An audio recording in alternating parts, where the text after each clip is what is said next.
The grand final, a best of 7 series. It is the Masters Clash 2022 and we are headed into game number 1. And yes, you're rightfully looking at the scoreboard and you're like, but Khaldor, Oxygen Esports is in the lead. And you're right, Oxygen Esports gets an advantage in the best of 7 because they came through the winner bracket. So winner bracket advantage for Oxygen Esports.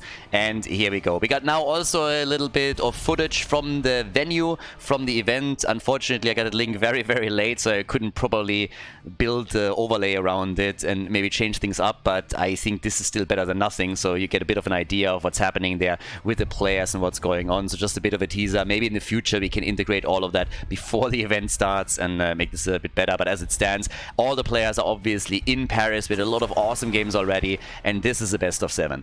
Now Chili Mountain, they really murdered that lower bracket. I mean, whew, after they got sent down into the losers bracket by Oxygen Esports, they were just on a total tear. They went up against the Bang Bush. On the first map, they got wrecked. So all of a sudden, it's Bang Bush up with a 1-0, but after that, Chili Mountain woke up. So apparently they needed that little wake-up call, and they just crushed them on the 3 subsequent maps, and yeah, it was insane. It was one speedrun after another. Now they're in the grand final again, and Oxygen Esports, they of course want to finally break that streak of Chili Mountain and decide a big tournament here in their favor. But Chili Mountain, well, they want to add another one to their collection. We start things with Sylvanas and with Hogger. Noteworthy also that Thrall again got banned. And that is something that has now happened multiple times against teams like Oxygen Esports and others. Thrall has been playing a big role in the tournament here. And he is now moved up into a ban position even. Hanzo, Blaze, and Diablo for Bad Benny. 12,000 euros on the line in the tournament itself, and a fair chunk of that goes to the first and the second place. So which team is going to crown themselves the champion of the Masters Clash 2022 in Paris, and which team comes in second place? The last time that this happened, by the way, the last time that we had Oxygen Esports move through the winner bracket, end up in the grand final, throwing Chili Mountain back then, team down into losers bracket, and then having to face them again in the grand final. It turned out the exact other way. Chili Mountain was able to crush them in the grand final and decide the tournament in their favor. So they had the losers bracket run, and it was successful for them. Can they do that again today? Or is that 1-0 lead that Oxygen Esports has right now enough to help them win the grand final here? Well, we're gonna find out. We get Medivh banned, and also Sergeant Hammer is banned out. If you want to play the Sergeant here, it stands to reason that in future games you will have to pick her a bit earlier than that. There is a good chance that this is going to happen. Oxygen Esports has been playing with Hammer a lot, but now we're heading into Battlefield of Eternity as our first map, and Hanzo, of course, fantastic hero for the immortal damage. We get Masquerade on Muradin. Dino could follow up with Mind Control, which he has done already a lot. And here comes Hauga and Anduin. Yeah. Anduin, the good old crybaby, the beta, the Robin of the squad here.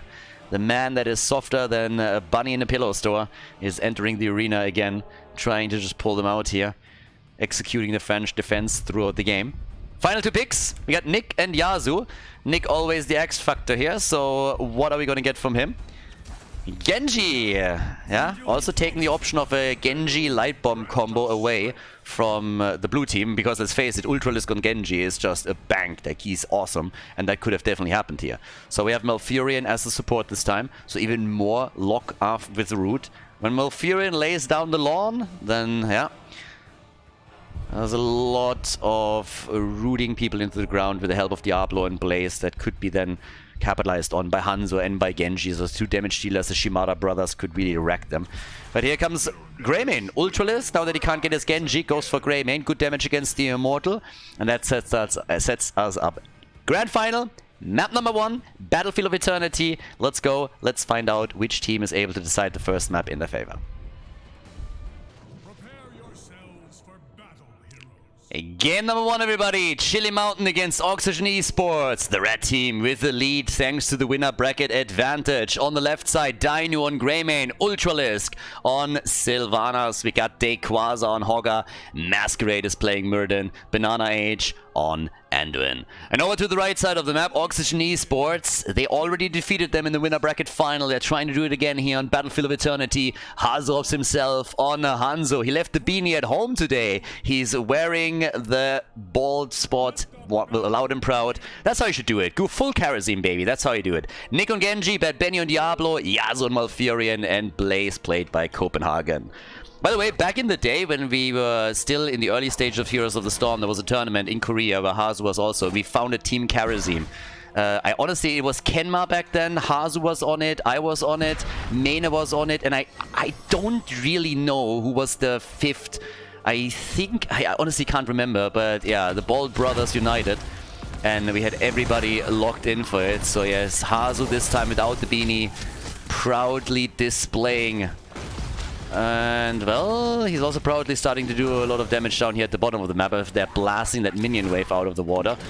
And Muradin gets a bit caught. Masquerade! Yeah, you can't run that fast if you only have a bathrobe. And now he gets murdered. Bathrobe boy is dead. Quick kill, easily executed. And that is first blood in the grand final. Nice. The crowd already going YOLO. Another one. Oh, Oxygen Esports. What a start into the grand final for them. The 1-0 lead and now the quick double kill right here. 2 kills to 0 for them. Well done. They got a hold of Sylvanas and that is the end of Ultralisk. Copenhagen top side is already pushing all of this out. But yeah, some real nice play here in the early game. Now, Genji is double-checking what's happening here, so Nick is full aware that they are taking the camp. He took quite a bit of damage, so that got scary for just a moment. Down to the bot lane, we have now at the same time Hazu, Yasuo and Bad Benny still trying to get extra damage in on that wall. And they are moving in for it. Ultralisk shutting it down early. Level 1 talents, by the way. We now got the Emerald Dreams in here again. At the same time, the Overwhelming Affliction for Sylvanas. The solo lane top side with only 2 heroes as the 4 versus 4 continues. Again, Bad Benny coming in, trying to prep a kill for the team. But Swarmbolt hits hard as Muradin turns around. The early level 4 here. Nick taking a bit of damage as Dino moves in with Greymane. Both teams about to hit level 4. No objective yet on the map.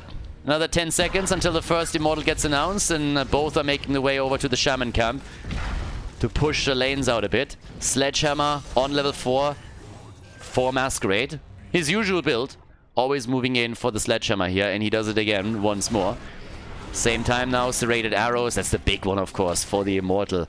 That's where you really get the most damage in. And we have the camps already set up. Benny is the only one down at the bottom of the map, and there's a lot of damage coming from Sylvanas in particular, as they're now starting to go straight in for the towers. Benny is also low. The play is coming in as Nick is making the engage into the backline. It's a 5 versus 5, and Nick goes down as Greymane takes him apart. Greymane with a kill. Genji is gone. 2 kills to 1. Just as the Immortals appear on the map, Hogger can right away move to the top lane and take the camp down, whereas everybody else is trying to aim for the halftime show. So here we go. Halftime show, victory for the blue team. A small one at that, but still 1,500 hit points of a difference. With Genji back to business, they can now still engage into the fight. And they are already going for the defense. Good wall stun. Wall stun comes in against Hogger. They're trying to go for the kill, but Anduin with the pull. Anduin pulls the target out once again. Masquerade still moving in for another Sledgehammer Stormbolt to dish out damage against the Immortal. And Genji already moving over to the right side to attack the Immortal of Chili Mountain. Game number 1. And here's the play for Muradin. Muradin gets hit, and he gets hit hard, but he's still sustaining himself through the fight with the help of Anduin. And the victory on Immortal number 1 goes to Chili Mountain. They suffered 2 deaths at the beginning of the game. Now they got 1 counter kill, and they take the Immortal, which is now going to move towards the top lane. Immediately at the bottom of the map, Dequaza and Copenhagen trying to lock in experience. And you can already tell that there's a bigger problem for Oxygen Esports on the horizon. They have to face off against an Immortal and against level 7.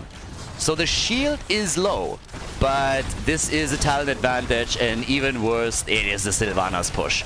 So they don't have level 7 yet. They lose the entire wall before they are finally getting access to their next talent. Stormbolt against Bad Benny. He's moving out slowly. The Immortal is on it. Dequaza moving in for the bottom. Blaze State Blaze stayed at the bot lane. He's still there, and this top fort is gone.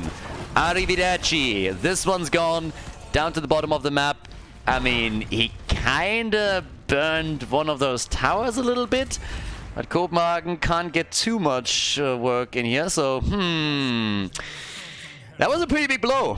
That was great for Chili Mountain. That's a really good start. Initially, they were the ones losing 2 heroes, and it didn't look that great in the early skirmishes.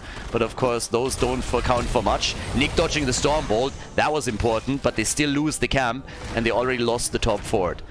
So we have, for now, Chili Mountain clearly in the lead. Might be a small lead for now, but they are clearly ahead at this point. And they're going through that bot lane as we speak. Trying to take another set of towers down. Here comes Blaze. Double jet propulsion. They try to go for the kill. Banana!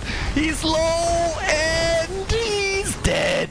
But so is Blaze. Oh, it's a triple kill. They get 3 heroes here as Sylvanas and Anduin die. Plus, of course, Blaze, who suffered... Oh, wait a second. They could get another one. Yes, they do. They get Hogger. And Benny gets out of the fight. Nice. Nice action now from the teams here. I mean, here comes the battle for Banana Age. So Anduin really surviving for a long time as he was targeted by the red team. But it's eventually a double kill. They sacrificed Blaze to make it happen. 5 kills to 2 now in total. And a bit more map control also for Oxygen Esports, with the next Immortal being announced now. Hazops! Oh, that Stormbolt. Wow, that could have been a direct hit. If he would have moved a little bit more to the right side, that would have been a full-on face Stormbolt right there. But we get level 10. So it is a tiny lead in experience for Oxygen Esports now that they're taking their camp. Nothing that they can really capitalize on. The window is so small that it's not going to be possible for them. But they still make their move now. Twilight Dream is the old choice of Malfurion. We got the X-Strike for Genji, the Arrow for Hanzo, Shockwave for Hogger on the blue team side, and there's Mind Control plus the Bullet. We still got that engage with the Light Bomb from Anduin. And of course, we still have on the side lanes those Shaman camps. And Ultralisk is dealing with it at the top. Down to the bottom of the map, we already had Copenhagen doing the exact same thing. So both of the teams playing a bit more passive here. But there's the objective. Stun into the Immortal stun. Nicely done by Benny. But of course, Anduin is still there. Light Bomb engaged. Equaza. Lots of damage as Hazu sets the play up with a good stun. Hanzo's arrow connecting hard here. But once more, they're able to move away from it. The heals are coming in, and here's the damage as we see Oxygen Esports focusing on the Immortal. They want to go for Benny, stun after stun, even hitting the Stormbolt hard. There's the root and the kill. Muradin is dead. Nicely done. Great root from Malfurion. Yasuo with a perfect follow-up here on the stuns that we saw from the frontliners. And now it's a halftime show victory for Oxygen Esports. What a start already. Both teams just firing away in game number 1. And it's awesome. That's how a grand final is supposed to start up. Chili Mountain fighting to tie it up quickly. They want to negate this winner bracket advantage that we're seeing for the red team. But the Immortal is taken. That is a big shield right there.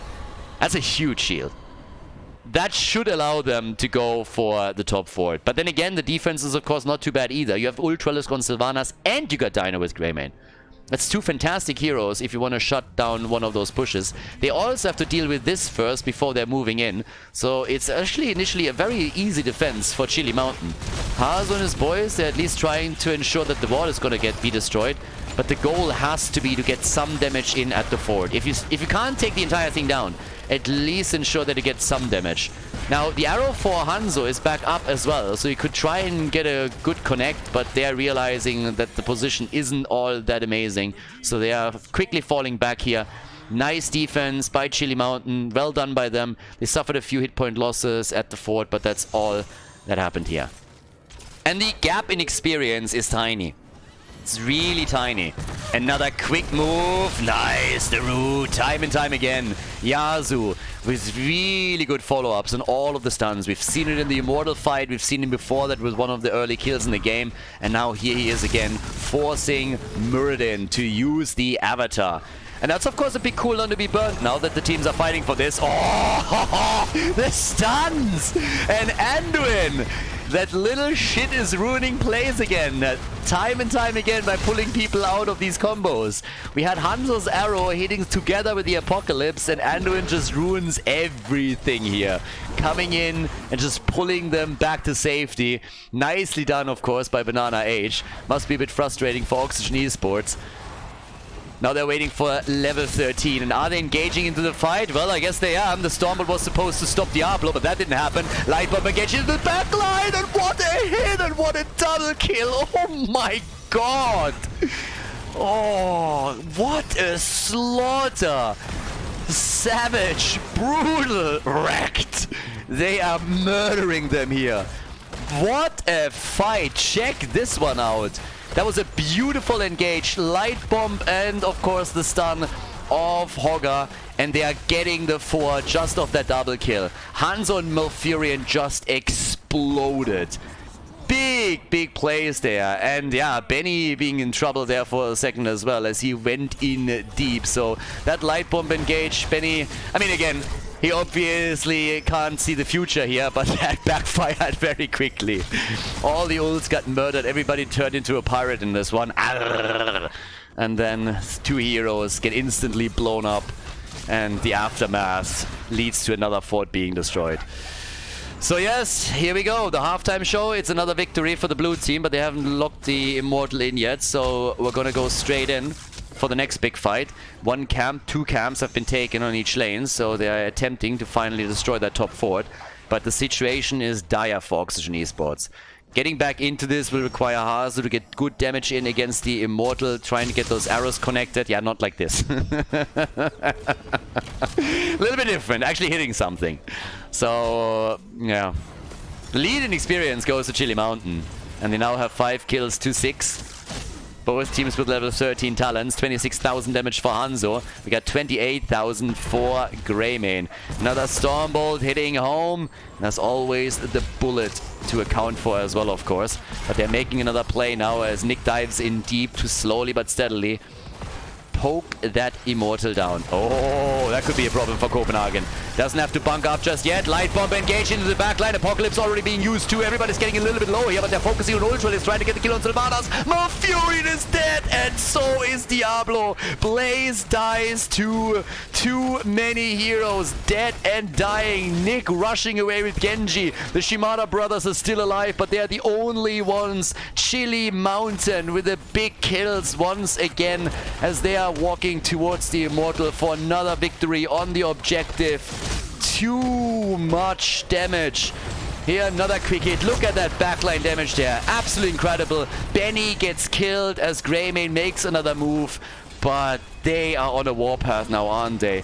Big hits from Chili Mountain. 9 kills to 6. 2 levels ahead. Early level 16. Woo! Chili Mountain, damn. Yeah, they're crushing it right now. And now we get the double pull with the Glyph of Faith on the side of Anduin, of course, too. Apparently, the losers bracket match was a little bit of a warm-up for Chili Mountain. They struggled in the first game against the Bang Bush, and ever since then they've been on an absolute murder streak. They've really been on a roll here. They're just snowballing from one victory to another. And after destroying the 2 forts here on Battlefield of Eternity, they are now going for keep number 1. There's an entire 5-man on the map for Oxygen Esports, but they don't have level 16. Don't have anything here. So once again, they're starting to make the play. The keep is definitely going to fall. Can they get more? That's the question. Can they get a kill? Bullet, bam, straight for Benny. Here comes the mind control.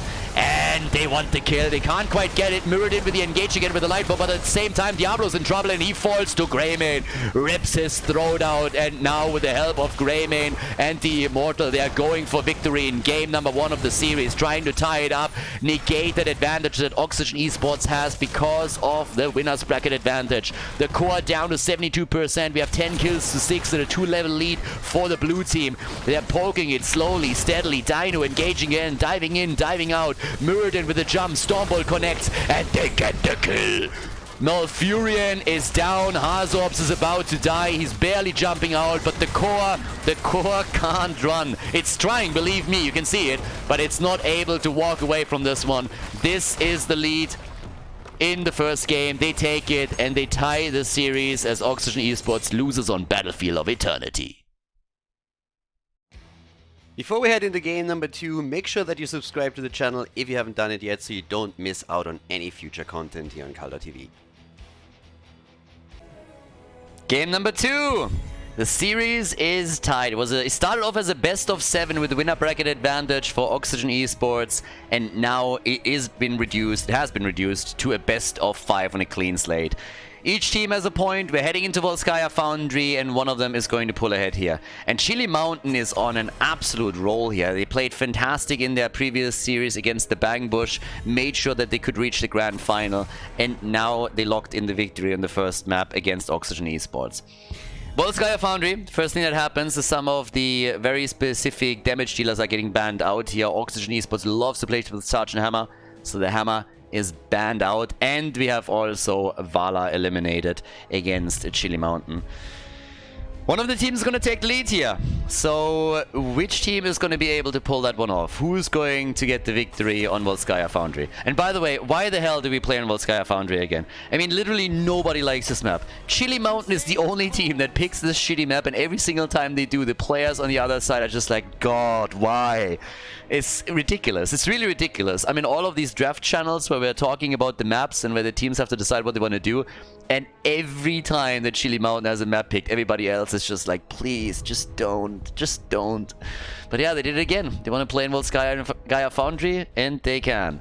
So here we go. Johanna is the first pick, and in comes Tyrael and Tracer. Yeah, Tyrael, Tracer. So Dino again, playing here in on the LAN in Paris with Tracer, and he had some fantastic Tracer games already. But interesting to also see that Benny went straight away for Johanna, so that allows them to go for a blind. They have again a combo that is very typical for them, something that they played for a long time as the Hardos, Blaze and Jojo. Always incredibly powerful to have in any big fight. Huge front line, you got the bunker, you got Blessed Shield that you can use, you have also the blind to toy around with, a lot of sustain on both of them. And Nick moves in on Cassia. I'm hyped for this. Thrall gets again banned. I talked about this a bit in the draft on the first map, that this is going to be something we will see a lot in this particular series. We've seen it throughout the tournament. And now they eliminate some of the zone control that can be had through a hero like Deckard Cain, which on these checkpoints is still quite strong. The rotational plays of Leoric also now eliminated. But there are, of course, still some very, very strong side lanes that you can go for. Hogga is still up. You still have also the Carrigan again. I've seen this draft before. That's literally one of the drafts that they played against the Bang Bush earlier. Dequaza could still go for Hogga. He could still go for Urel. I mean, there's so much that he can do on that side lane. No way to shut him down completely. And the guy is a monster. He's an absolute beast. So we have Hazu and Yazu picking for the red team, for Oxygen Esports. They started this off with a loss, but he has the opportunity to maybe take lead again. Medivh! Medivh and Anduin! Okay. We got Hoodie Boy and Crybaby united on the red team. That means that Cassia is pretty much the only real damage dealer for them here. And Nick is absolutely comfortable in that position. I mean, completely. Can he pull it off? It's a different question. But he, in the past, has always played that one pick for them when he needed to. Final pick for Dequaza. Carrigan, Sanctification, there's Urel as expected. Volskaya Foundry, map number 2 in the best of 7 here. We're heading straight in. Chili Mountain against Oxygen Esports. The series is tied because of the winner bracket advantage that Oxygen Esports has, and now one of the two teams is going to take the lead. Let's find out which one that is. Chili Mountain against Oxygen Esports. We got game number 2. Ultralisk on the left side on Carrigan. Banana H on Lucio. We got Dino on Tracer. Masquerade on Tyrael. And Dequaza on Urel. On the right side of the map, Copenhagen on Blaze. Nick on Cassia. Bad Benny on Jojo. Hazu is playing Medivh for the team. And we got Yazu on Anduin. Let's go. Can they bring it back? Map number 1 was a loss for the red team, but now they have the chance to once again pull ahead a little bit in this series. Or will it just be Chili Mountain doing their thing? Either way, we currently have Carrigan, which is always a fun one. So it will be that little battle as we had in the winner bracket final between Ultralisk and Nick, the 2 damage dealers for the team here. Nick, by the way, starting things off with a charged strike. So even here on this particular map, no stacking on level 1. We've seen it a lot, but very, very curious what's now going on the score here for this map, because it just really seems that Chili Mountain is on an absolute killing spree where nobody can stop them. They are totally unstoppable, and I want to see if maybe Oxygen Esports is finding the answer to how to take these guys down. It looked good initially on the first map. They got 2 kills, they did really well, they also locked the camp in, but then they started to properly struggle, and those team fights towards the end were devastating for them. Now we have them on the second map, on Volskaya Foundry, immediately going for some item control, as they should. The 1 minute mark, always the starting signal for the teams to go for the camps, take those items, take these turrets, and also try to get the healing beacon, of course, as well. Hazu is trying to get his stacks together for Medivh, so we're going to keep an eye on that in the baseline. We had a few Medivh plays in the Masters Clash already, and, well, suffice it to say that it didn't always go the way that the Medivh players wanted. Of course, especially the match that happened on Infernal Shrines comes to mind, where Medivh died with 36 stacks, and they continued to lose the game there. But, well, for now we got the battle over the first healing beacon. And they are trying to flank in from behind. Yeah, nice little move by Chili Mountain here. But the battle is just starting and everybody is focusing on the point here. It seems that Masquerade is going to be forced off and the blue team retreats as Oxygen Esports grabs the first healing beacon of the game. So, towards the top, Masquerade. He's now trying to make sure that Bad Benny is not eliminating this camp too easily. Still, a pretty deep dive that we're seeing from Banana Agent Equaza. There's, of course, some vision at least that gets granted by Hazu and his Medivh. He has 8 stacks by now. The first objective also getting announced here.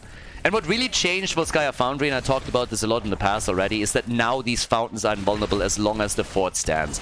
Beforehand, it was always the same rotational play that you would execute on Volskaya Foundry. You would always go with the first protector to the top lane to take the opponent's fountain down and limit their ability to recharge hit points and mana. But now things are a little bit different. At this point, it just matters more that you're destroying forts in the first place. So a lot of the teams with a protector are just moving into the same lane, trying to take the fort down. And that's what they're going to be focusing on here. We got the Ring of Leech on level 4 for Cassia. 15 stacks now for Hazu. Still doing well with Medivh here. And in an ideal world, what you're going to try and do with Medivh is to complete his stacks before level 10. That's the ideal scenario. Simply because afterwards there's so many additional tools that can be used to take you down. You want to make sure that you're not losing these stacks. And Karrigan, of course, is a huge problem to begin with. Something that Hazu has to keep in mind whenever he engages into these team fights. If Ultralisk can move in for a big combo, he will. And that could be the end of the support. Now we got the Seraph's Hymn on level 7. In addition to that, Locked and Loaded, and also the Swift Retribution. So Tyrael really supporting Tracer as best as possible here. The fight starting up, both of the teams with 30% roughly. And this is a winner-takes-all objective. So you gotta come through as best you can to take the first one here. One turret is already used. Or, well, turrets are used and still one in play, with a few more percentage points ticking over in favor of Chili Mountain. But the teams can now, of course, immediately go for turret number 2, and that's what they're doing. Level 7 talents are available on both sides, and experience is fairly even. Copenhagen still holds on to that healing beacon, so this is going to be one of the big plays they're going to be trying to make in the middle. This doesn't really hit, so the jet propulsion's done. Not working out for them. But they can take the turret down. And they still have 2 items left as they are attempting to retake the control. Karrigan is just sticking to the top lane. So Ultralisk is doing a lot of damage there. We saw the same play from Yorilla at the bottom of the map. So now they're taking this wall down. And as she starts rejoining the fight in the middle, they are making a play for Yasu, who uses the portal to get out and is able to escape, at least for now. 0 kills. 0 kills for now. Not a single one. But the blue team reclaims position and will get the first protector. So once again, a nice start for Chili Mountain. They get the first objective. And probably more important than that, they were also able to do structural damage at the bottom and the top of the map. Nothing crazy yet. They haven't destroyed a fort. But they're taking these towers down. and they are working through the middle now. Hazo is using the opportunity here to get some stacks together, by the way, so it's good for him. He's sitting at 30, and the more that he can get with Medivh, of course, the better. So he's getting hit in after hit with the Arcane Rift. He's sitting at 32. Needs to be very careful now, but is still finding himself in a very good spot to complete this quest. But level 10s are now available on both sides. So that means that we have the Light Bomb with the Ley Line. Could make for some interesting combos here. Divine Shield is nowhere to be seen because Uther is not in the game, just in case you were wondering. And Lucio is dead. First blood in the game. Nice. Once again, Oxygen Esports with a big hit here. So, nicely done. They're going immediately for the next item, but look down to the bottom of the map.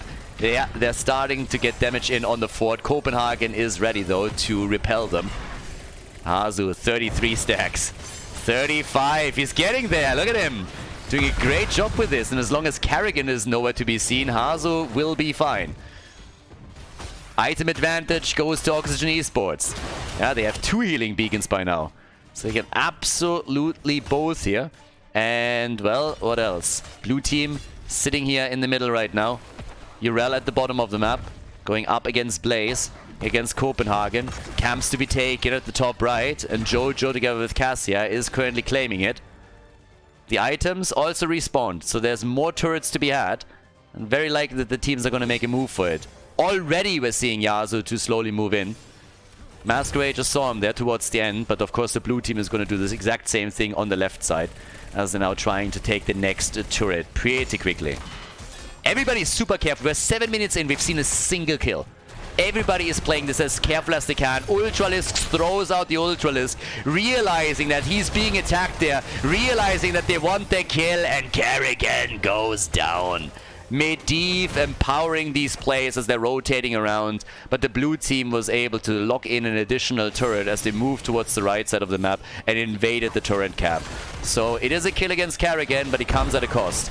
And Masquerade, he's one of 3 that now hold the turret in their hands. Level 13 talents are now available. 38 stacks for Medivh. That's when he gets tricky. He gets 39, and is he able to complete it? Urel jumps. Medivh, come on, baby. And he's still at 39. They get the light bomb. They want to go for the kill. Sanctification. And Hazu still hasn't managed to get the last connect here for the baseline. Beautiful plays by the blue team, though, to keep everybody alive in that encounter. That could have backfired heavily, and there it is finally. A sigh of relief as Hazops is able to get the quest completed. Nicely done. Nicely done. Well played. So yeah, once again, they're starting to make the plays here. Trying to go for the quick move, maybe down to the bottom of the map. Let me actually see what they can do here right now. Yeah, they're going straight for the middle once again. Looking to see if maybe they can get a kill here too. But Nick is just duking it out with Dainu as best as he can. Karrigan at the top had to fall back as Benny was moving in. Both teams are now level 13 talents, and the objective is up once again. 2 kills to 0. There's the blessed shield, and there's the kill. Lucio is dead, and Masquerade is on the run. Karrigan trying to come in with a kill as Ultralisk, no fucks given, just goes straight into the team fight and nearly murders them. But also, both of the healing beacons were used in that fight. A little bit of a panic button moment for Oxygen Esports. They got their kill, but they had to use both of the items in the process. 3 kills to 0 and a bit of a lead. Anduin is now the one moving for the objective and trying to get this here. As Dainu is starting to move out. Ultralisk, hoppity hop, coming in again, looking for a kill, trying to make it happen. Can they get a hit in though? That's the bigger question. Dainu, alright. Trying to make the play here. They got Ultralisk, got Masquerade, and all of them are just grouping up towards the top objective. No points taken, not a single percentage point. Instead, it's another healing beacon that's being fought over. Not really fought over. Oxygen Esports locks it in, and Chili Mountain didn't really do anything about it. So, for now, it's about the minions on the right side, about the mercenary camps. 16 talents already, 39,000 damage for Cassia. She's top damage in the game. Nick is top damage in the game. I'm getting a few HGC vibes here, I'm not gonna lie. 11 minutes in, only 3 kills. A very controlled game from both teams here. We are in the grand final and they are all aware of it. Playing on stage right now, playing at the offline event in Paris. And they are playing for every single little advantage they can possibly think of as they are attempting to slowly pull ahead in the tournament here to grab themselves a huge chunk of that 12,000 euro prize pool. The rotations with Medivh can always be dangerous, but so far they're dodging out on most of them. Especially Banana on his Lucio needs to be very, very careful how he approaches these fights. He's been the target several times now.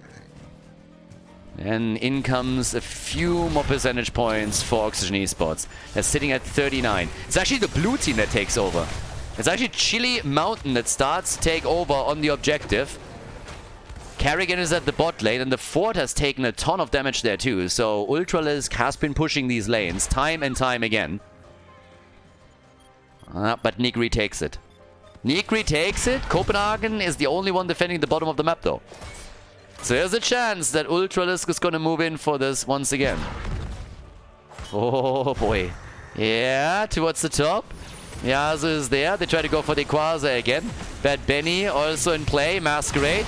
They're pushing this down to the bottom of the map. They're attempting to go for Copenhagen already. The bunker being used to negate the damage, but they seem like they're going to be committing to this. There is a move from Cassia, rotating in from the mid lane, trying to push them back, successfully I might add, but that's still some free damage on the fort that they were able to get, and it allows the Quasar to take control over the top, 45 to 81% now. Everybody rotating around, moving in, moving out, looking for that kill, looking for that one play where they can isolate one of the heroes, take a kill, turn it into a numbers advantage, and then play for the objective or the lanes. And it's again Karrigan at the bottom of the map. The rotation for Dino. They're coming in. No blessed shield being used. Benny, you guaranteed he was thinking about it. And it seems like they're willing to sacrifice the bottom fort. They're moving topside with Copenhagen in tow. As Karrigan just says, well, this looks like a freebie to me. So Ultralisk is on the way. But it seems that they want the objective. They are forcing Urel off the point. And the Quasar had the most boring 2 minutes of his life. He was just sitting there, literally hands off the keyboard, not doing anything. Eating a baguette or something like that, I don't know. Maybe like drinking, sipping away at a café au lait. As we now have finally the battle for objective number 2. The fort has been stolen. The fort has been killed. It's down. It's dead. It's destroyed. Eliminated. Taken off the map. And now 99% and 99, they gave it up, do they? Yeah, the Quasar jumps away, moves back in. And they're finally forcing him off. And in the middle, another fort gets destroyed. Or at least taken down to 50%. So, while Chili Mountain loses the Protector, they still do a lot of structural damage. They destroy the fort at the bottom of the map and nearly got the one in the middle. So here comes the play. Only Jojo. Need someone else. A lot of space in that Protector. They need another one, but apparently they're going to go for the solo play up at the top. Nice macro plays from Chili Mountain. Oxygen Esports is finally attempting to get some damage in too. And they also had an experience. This is the one big advantage that they have. They are nearly on level 20. If they can use that window to their advantage, that would be the dream, of course. The Protector is nearly taken down. Didn't even get the top fort, so they're fighting this out at best they can. Karrigan moved to the top, is using the Ultralisk to chase Johanna off here. But the fight in the middle of the map is now for all the marbles, for the level 20 talent and maybe even for a structure. Catapults are already starting to damage the keep wall at the bot lane. Oxygen Esports. They lost their first map. Can they win? Map number 2. They started this off with a 1-0 lead. Thanks to the winner bracket advantage. Radiating Faith is in. They go for another healing beacon. They know there is no chance for Chili Mountain to come in and steal this. They don't want to fight without the level 20. So they take the free healing beacon. Items everywhere. 2 healing beacons for the team. And they of course won a few turrets too. But now the mix in fire on level 20. The Holy Arena is also in. Seraphim has been taken. Leyline into Medivh cheats. We know. You don't have to tell us. Blizzard with the Captain Obvious once again. And we got the Titans Revenge. Who's revenging whom here? Tracer immediately getting attacked. Dino has to fall back. Gets the heals. The Quasar sitting at the side. Kerrigan gets Johanna up at the top. Copenhagen in trouble. Has to bunker it. Has to bunker it hard. Where's the portal when you need it? There's the protection. Andrew with the pull. And even the ley line gets utilized as they are trying to go for the fight. The combo. Nick in trouble. The portals short distance, but they are pushing them around here. What a fight and what a battle. Chili Mountain still doesn't have a kill. They still don't have a kill, but they are ahead in structures. What a game. Oh, the suspense killing me here. I mean, you can literally... that tension in the game is just nuts.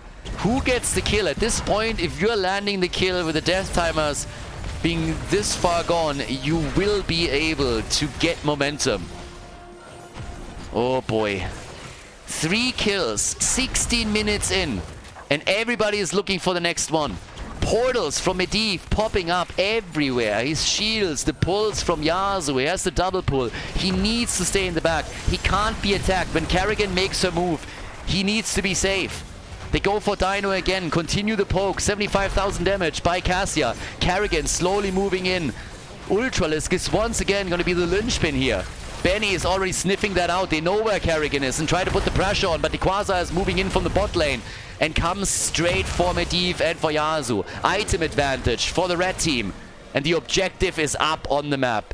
Level 20 is in. Once more here in the middle of the map. 81,000 damage now for Nick. Banana Age low. He died a couple of times already. Urel, she's gonna go for the point. Straight for the checkpoint, as we have the portals all set up to potentially jump into the back line. But here, more catapults. We're 17 minutes in. These bad boys are starting to hurt. They're starting to chase a little bit. They're moving down to the bottom of the map. Kerrigan, of course, with all of that siege damage too. Benny might be in trouble. Benny retreating, realizing that he is in real trouble, especially... he goes for the blessed shield. Goes for the best shield, popped it. Medivh is coming, and he's coming too late. The kill is there. Even with the blessed shield, the kill is there. Medivh cheating as best as he can to get out of the fight, but now Urel takes over at the bot lane. They're moving towards the top. It's still a 4 versus 4 at the top, but they don't have their tank here. They don't have their blessed shield. Can they get a kill? Copenhagen still with the bunker, and he moves out, but that was a hugely important one. Bad Benny turned into dead Benny. They completely ganged up on him with 3 heroes. He moved back, tried to escape, used his own Iron Skin a bit early, and then with a Radiating Faith trying to delay things so that Medivh has a chance to close the gap and help him out with the portal, but it didn't happen. Now they're trying to go for the item. They won't be able to do that either. They have to retreat here. They can't fight this one. 10 seconds. 10 seconds are missing. Here comes the engage with a light bomb. And Lucio is dead. They pulled it off. They pulled it off. It's still a 4 versus 4. Medivh is still cheating as all of a sudden Tyrael comes in with the Sanctification. Is trying to help the team out. The bunker's on the ground. And Masquerade moves away as with another portal. They're still chasing. It's a 5 versus 4 on the map. The Protector has been taken, but how much damage can they really get with this bad boy now? How much can they do here? Masquerade forced back once again. Harthing trying to interrupt this. Tracer is at the top, and they are going for the bot lane now. Jojo on her way to the top lane, dealing with Tracer. They're burning that 4 down to 50%. Literally burning it apart with Copenhagen just firing away with both barrels here. Now we got a gunner in the Protector. Kerrigan is still sitting in the middle and might eventually rotate down to the bot lane, but they're still playing without Lucio. They have to wait for the support to be back. This Protector is not going to do anything. But we still have every single fort destroyed on the side of Oxygen Esports. They lost all the forts, every single one of them, to the rotational place of Chili Mountain. Look at Kerrigan. Look at Kerrigan's wave clear. 174,000. Trace at 150k. Blaze and Johanna, the top numbers for the red team. 4 kills to 1. We're at level 23. We're 20 minutes into this game. 20 minutes in. Oh boy. Oh boy. 20 minutes. And the Protector is gone. Fourth one is going to be big. Fourth one is going to be absolutely big. They couldn't do anything with the Protector. They were 4 versus 5. And now it's still the game for items. Play for the items. Do your thing. Alright. So once again, Dino, he's eating a lot of damage from Nick, but again, that doesn't matter as long as he's being healed up time and time again. Carrigan took a camp. The same camp was taken previously. Masquerade is moving in. Copenhagen, the bomb slows him down for a second. He was thinking about the jet propulsion and engage. Decided against it. Yasuo just moving them in and out quickly. But that portal from Medivh could pop up out of nowhere. Another item possibly about to be taken here by them. They don't hold anything right now. But they can go for the turret here. Camp at the top lane. Tracer in the middle. Chili Mountain. They're aiming for keeps now. They want the keeps and they're working on it. They opened the mid lane up already. They're doing a great job with this. And look at Urel. They're pressuring. They're all over the place right now. Urel has such a... Urel's survivability is, of course, nuts. It's absolutely bonkers. Especially with the level 7 talent here, too. So Quasar is just running circles around them. Copenhagen moves away from the stun. Bunker gets burned. Gets the jet propulsion and moves out. They're forced into the fight here. Ults were being used immediately. The Ultralisk and the Bunker are both utilized in that last little play. Topside gets attacked and Blaze has to deal with it. But holy hell. If you lose a hero, it might be the last thing you do in this game. 5 kills. 22 minutes in. And the kill! Lucio! And the double kill! Sanctification has been used too. And this is Tyrael dying. Tyrael is dead and they got the hit in finally. They got the hit in and now they're on their way to the other side of the map. Hazu started things off. He helped them out here. They moved in. They got the kill on Lucio and then Carrigan just exploded. They set it up so they could take Tyrael down too. With 3 heroes eliminated, they are on their way to a potential victory in game number 2. Oxygen Esports, they want the lead and they are focusing Urel and the keep down. Their ley line once again, 20 seconds until Lucio is back. The bunker gets popped as they're burning everything to a crisp. Urel still rushing out here, but the keep is gone. A lot of time being bought here by the blue team though. They're buying a lot of time. And how is Oxygen Esports going to play this now? Are they going to make their play for the core? It seems like they will, but Urel is doing such a great job at slowing them down here. Had to use the ult too, and they are indecisive. They're moving away. They're starting to retreat here. They're playing for the objective instead. They're realizing that they cannot take the core in time. It was a good thought here, but great defense by Quasar. He bought so much time and he didn't die, which was the most important thing. Once again, they're trying to go for the items here. They're trying to make the play, and here comes the light bomb. Here come the stuns, and they go for Urel. They go for her again. They lay light to the face. Can they go for Lucio? Can they go for another kill? Jet propulsion misses, but Lucio is dead. Lucio is dead. Ultralisk is ultra low, and they're trying for another kill. 5 versus 4. 8 kills to 1. What a game. What a game. And they seem to be going for core. They're trying. Guys, they're going. There's no support. They want the kills. They think they can get the kills here. As long as Lucio isn't here to save them, they think they can get those kills. The holy arena is still available for Tyrael. Tower is already down. The turret is in. The shield is slowly falling. They're going for Hazu. Masquerade gets stopped here. Yasuo is low. They're saving them with the portal and the bunker. They're going for Tyrael. He pops the holy arena. He uses the ult. Yasuo has the light bomb back. The shield is nearly gone. They're trying to escort a few of the catapults in too to help out. The core is slowly falling. Ultralisk is trying to retreat as he doesn't have any hit points left. He might have to make the engage after all though. They're jumping to the back line. There's the light bomb and there's the kill. That is game. That's game. They kill Tracer. They kill Tyrael. What a map in this grand final. Holy shit. The win for Oxygen Esports on Volskaya.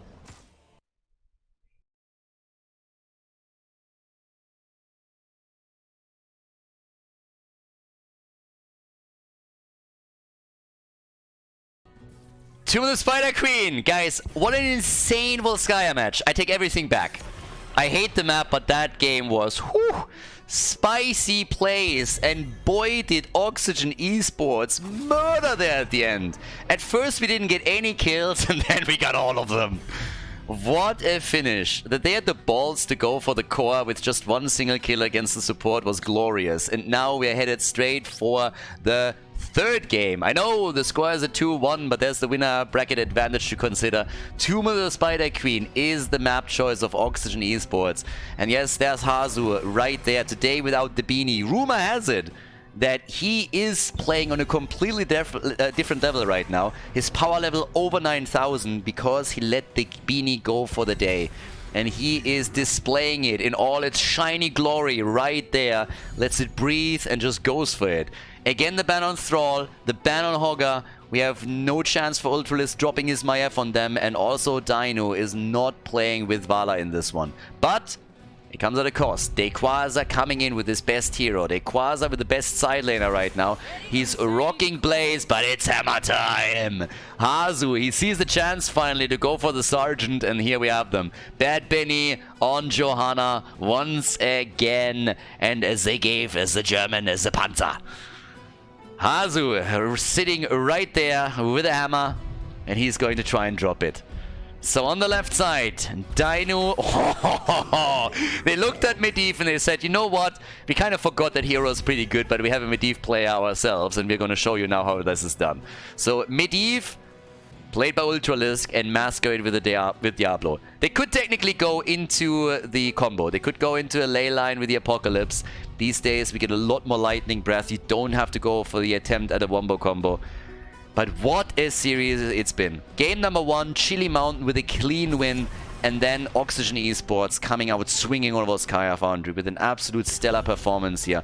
But I just love this grand final. It's already so much fun here. This is going to be a fantastic best of 7 series. Again, the quick reminder, winner's bracket advantage for Oxygen Esports. And here we go. Lucio gets banned. 12,000 euros on the line in total in this tournament. And they are fighting for the biggest chunk of it. They want to crown themselves the Masters Class Champion of 2022, playing in Paris and rocking it here. And I'm here for it. Yeah, Cassia gets banned. No blinds. Trying to remove them against the Sergeant. Leoric, the janitor, ready to take out the trash. And we got Anduin. Final 2 picks. Dino and Banana H. What are the picks here? What are they gonna try and pull off here? What's gonna be the play for them? What is Dino rocking? I mean, they got Medivh, so now they can really just like shield the target and help out here. Vala would have been great. I'm sure that Dino would have loved to play Vala here with this multi-shot style, going for even more AoE, but they go for Sylvanas right now, and they got Stukov. Stukov is in, and it's time for Nick. Are they going to fight their Kerrigan battle again? Last time they played in the winner bracket final, he picked on Tomb of the Spider Queen Kerrigan. Ultralisk and Nick, they're having a similar hero pool when it comes to their assassins.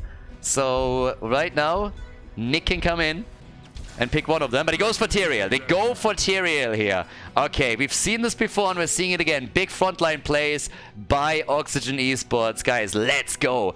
Game number 3, Tomb of the Spider Queen.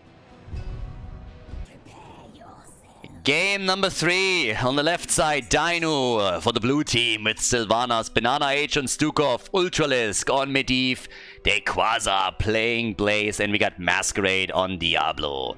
On the right side of the map, Copenhagen rocking Leoric for Oxygen Esports. We got Azops on Sergeant Hammer. It's once again hammer time for the red team. Nick is playing Tyrael. We got Yasu on Anduin and Bad Benny on Johanna.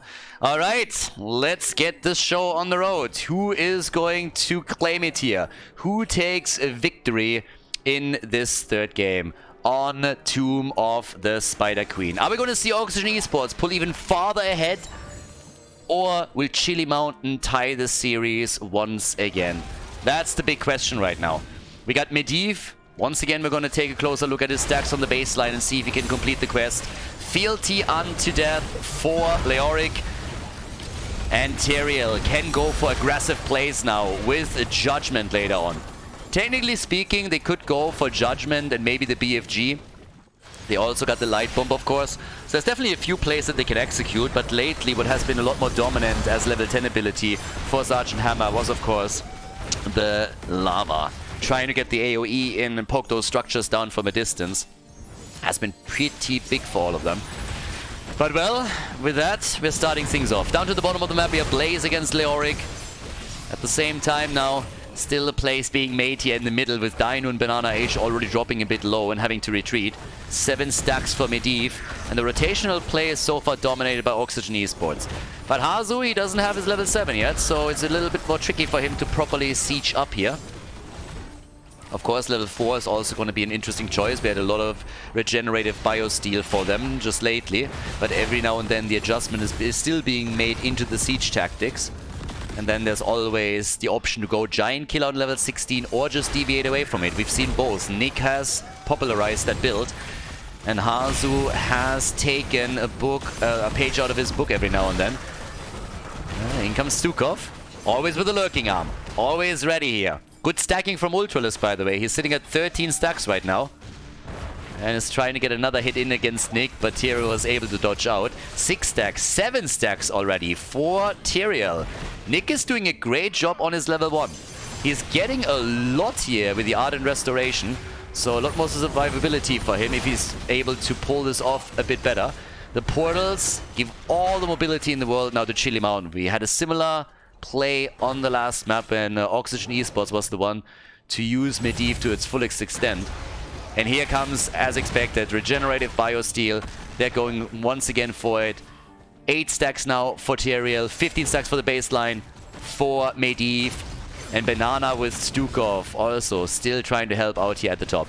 Medivh actually finds himself in a really interesting position down at the bottom of the map, facing off against Copenhagen, as both teams are now roughly at 40 gems and are hoping to get the first turn in here for the Web Weavers.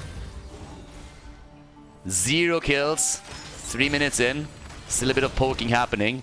Hazu eagerly awaiting the level 7 talent for himself, but they're fighting it out again, and only one camp has so far been taken, and that's the Bruiser camp on the side of Chili Mountain, and they're using it in the mid lane now to push for the structures.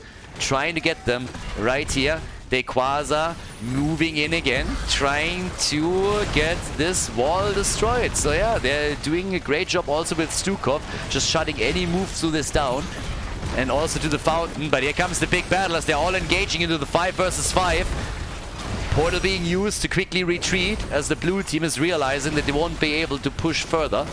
11 stacks by now. Like, Tyrael is honestly, if he keeps that up, Tyrael is gonna have a ton of stacks on his level 1.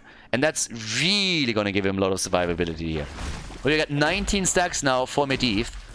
So he's nearly halfway done with this quest. Turn-ins are slowly happening. Of course, a lot of vision granted by Ultralisk in his Raven form. Yasu wants to interrupt. He gets it. 38 of the gems have been delivered by Oxygen Esports. Only 12 have been turned in by the blue team. And down to the bottom of the map, Dequaza still holds on to 15 and gets drained. Gets drained hard. They come in for Nick once again. And Nick is just fighting this out. Of course, now with him not being the main tank, but being one of the side laner potential damage dealers, they go for the Purge Evil. We have Masquerade pushed back too. Yeah, and Nick is getting his globes together. And one after another. Down to the bot lane. Still the attempt of Copenhagen to make sure that nobody else is turning in for the blue team. And they are shielding Tyrael. And there it is. The Red Web Weavers are going to touch ground first. And Sergeant Hammer has, of course, level 7. So here's the mobility that they've been waiting for the entire time. If they can properly siege up at the top lane now and guard Hazu, they should be in a great spot here. We don't have level 10 abilities yet, so there's no combos, there's no ley line to try and lock them down. Nick is just battling this out. No problem. Gets bullied from the right to the left to the right, as Diablo is just flicking him over time and time again. But here comes the portal engage, and Yasu is having none of it. Yasu looks at this as like, yeah, not on my watch, boys. I'm gonna save the Sergeant. There's not gonna be any demotion here today. Web Weaver gets attacked though, so the defense from Chili Mountain is at least thus far looking pretty good. But at the same time, now to the bottom of the map, we're still having Leo and Blaze fighting it out. The action is happening in the middle though. And Stukov is really annoying, especially for Azu. They have to retreat here time and time again, so he went for the low blow and he went for the growing infestation, and that keeps him fairly far away from Sergeant Hammer and all that action here. Medivh at 31 stacks, Ultralisk with a great job thus far. Again, if he can complete it before level 10, that would be the dream. Just before we're seeing a potential judgment, a blessed shield, those stuns that can lock him down and lead to a kill. But are we going to get that judgment? Or are they going to go for the sanctification here? So arguments to be made in both favors, but a more aggressive play is to be expected. First of all, because it's Nick playing the hero. Second of all, because they have Tyrael not in the main tank position. Blue team's Web Weavers are in. Level 10, so close. So close, and there it is. They go for the combo. They go for the ley line into Apocalypse play. The blue team going for the wombo. There it is, Judgment being used, no BFG to capitalize on that, but we get at the same time the Falling Sword for Bad Benny. So no Blessed Shield. Nick gets attacked, trying to turn it here a bit, staying away from Diablo as best as they can. Going for Jojo is not going to help them. Iron Skin is still ready. But Medivh is only 6 stacks away from getting his quest completed. So, light bomb engage with Judgment is possible, or just simply moving in, even with the Falling Sword if timed properly. And they're going for the Sergeant, over and over again. They really want the hits here, and they get the kill. They jump indeed, they get the kill, they bunker it up hard. And this is going to be something that will be played out over and over and over again against Hazuops. The fort goes down, and Chili Mountain, they already crushed their last opponent on Tomb of the Spider Queen, and they look to be doing the same thing here once more. Light Bomb gets shut down by the ley line, and that is really unfortunate now. That was a pretty cool engage. A triple entomb by Copenhagen, and then the Light Bomb. But the ley line got dropped, and that shut down any hopes and dreams of Oxygen Esports to get some easy kills here and keep them in the range of the fort, which would have very much so assisted in potential kills. 22 stacks already for Nick on level 1. After 7-8 minutes. So yeah, not too bad. But off they go again. At the top lane. Yeah, could go for Dino, Judgment, and goodbye. Yeah, 2 can play at that game. One team has the portal engages, the other one has a Judgment. The pings came through. Stukov just doesn't have it what it takes to save the target in that situation. So they were able to quickly get the kill. Didn't even have to rely on the Falling Sword of Jojo, but of course they can combo the 2 very easily. 71 gems in the hands of Oxygen Esports. They're a bit ahead on this, and they can now try to get another turn in as Nick is working on his level 1 stacks and is at the same time also keeping Ultralisk at bay. 38 stacks for Medivh. Down to the bottom of the map, we have now 24 in the hands of Bad Benny. 24 and 35 on the frontliners here. They really want to turn this in as quickly as they can. Oh boy. Yeah, up at the top, the fight continues too. They're not giving an inch here. Neither team. 31 gems for Masquerade. Hazuops just firing away. One Lava Strike after another. And still both of the turn-in points are being guarded. Medivh is 1 single hit away from completing his baseline, so it stands to reason that he's going to be able to complete it. Level 13 talents, they give a small advantage to Oxygen Esports. It's a small window, but they have it. And it might just be enough. Not quite. They get the early position, but they can't do anything about it. Leo is moving away once again as we see Dino getting attacked. If he's in range of Tyrael, then that would be a kill. But Dino stays back. Dequasa's now moving in as well. He still has the bunker ready. So they're starting to make the next play. Yeah, Copenhagen with a drain and a kill on Stukov.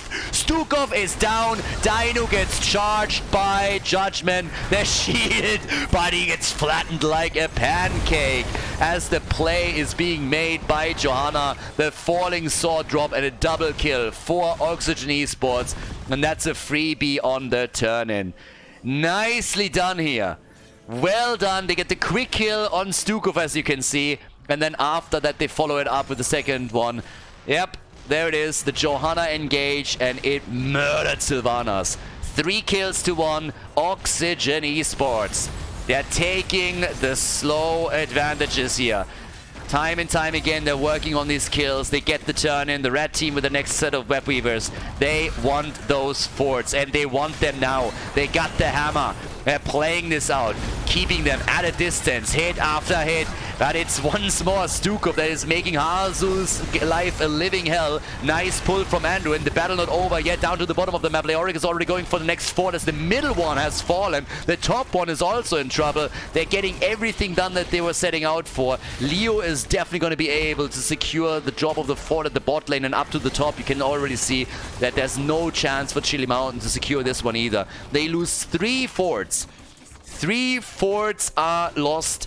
And now the push for the keeps. Leo in particular is getting value at the bot lane, but the fight topside also continues. Ults haven't been thrown out yet, and Oxygen Esports going to be very happy with what they accomplished so far. But there's the engage, light bomb, and they go again for Dino. Judgment, baby! It's judgment time, and you've been deemed to be not worthy. Down goes Sylvanas. She doesn't have a fun game here. She needs her level 16. That's the only hope at this point. Masquerade is also in trouble. Bye, Diablo, immortal my ass. 5 kills to 1. Level 16 is in. There's the Mithril Mace now. And the double pull for Anduin right there. Will of the Forsaken is going to be big for Dino. Will of the Forsaken is literally what he's waiting for here. He's just, at this point, waiting to get the invulnerable frames that he can use because things are starting to completely spiral out of control for the blue team. He needs to survive this, and he's been the prime target. He has been the target over and over again, and they got 3 kills against him. Giant killer for Hazorbs at this point. And another camp taken. And once more, we get the web weavers for Oxygen Esports. So much pressure right now. So much pressure on Chili Mountain. Objective after objective, kill after kill, web weaver after web weaver. More pressure on the blue team, and they're gonna turn into a diamond themselves. But they're trying, they're holding, they're not cracking just yet. There's some small cracks shaping up, but so far it's not been enough to destroy them. And they're still defending. They're still holding on to these keeps. Level 16 on both sides now. He went for the evasive fire. The fuck? No Will of the Forsaken to dodge out on... Huh? Okay, apparently I'm missing something here. Have I lost my mind? Does Will of the Forsaken all of a sudden not counter stuns anymore? Or does he just feel there are too many of them? I mean, either way, Dino is going for evasive fire here. So let's see if that works out for him. That's a yellow card in my book, but anyways. I mean, the kid knows what he's doing, usually. Unless he misclicked this one, but I would have bet money on him going straight in for some invulnerable flames and dodging out on the stun. Because Nick has just been toying with him in these fights. Every time he dropped low, there was a straight up judgment immediately. So yep, there we go again. They got the shield, of course, so if Medivh has the portal, and there's that. But once again, Nick can go in for a hit on either Stukov or Dino. Doesn't have to be afraid of the level 16 being triggered. And, well, let's go. Masquerade is there. Gets already drained. And here's the ley line. Ley line is already there. And that's actually a bit of a problem, because with the ley line, they just countered the inner fire. Well, not the inner fire, the light bomb. We're not quite on level 20 yet. But the hits are coming. So slowly and steadily, Tyrael pushing through the bot lane as we have Hazu attacking with every single right click the mid lane keep a bit further. And he has it real low. And look at Nick. He gets pushed into the core, dives out immediately, but there's no way for them to save that keep is there. The keep is gone! Oh, the judgment! Leo is down! Leo is dead! And nobody else has just been dropped here. The portal engaged, and there are the stuns, but another pull from Yaz as they're trying to escape here. Tyrael is still alive and is trying to retreat down to the bottom of the map. The keeper's also taking some damage. They're still chasing, hoping for another portal. They get another one, and it is Jojo that is nearly turning this on them. Holy hell, they took tons of damage here, but Yasuo put into a corner with another engage, and the stun done! They take Stukov down! The hell just happened? 2 down, 3 down! What the fuck is going on here? They killed 4 heroes! Masquerade gets murdered! That's game! That has to be game! What on earth just happened? They didn't have Leo and lost everybody! Absolutely everybody! They go for the cornering of Anduin, they try to take him down, then we have him with a light bomb, and they just wreck the entire team. Oxygen Esports is shitting on Chili Mountain here on Tomb of the Spider Queen. Oh my god, the blue team is gonna need a long shower after this one. What a disaster in that last team fight, and here's the victory as we are seeing Oxygen Esports taking a 3-1 lead over Chili Mountain. GG and well played. What a game on Tomb.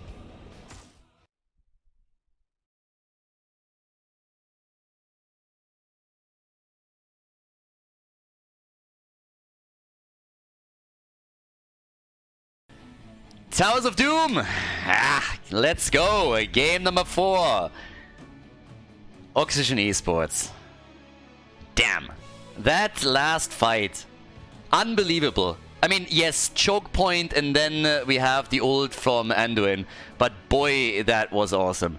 I could not believe it. I really couldn't. He just turns it around, and it starts with a 4 versus 5 battle against them, and all of a sudden the entire team gets wiped.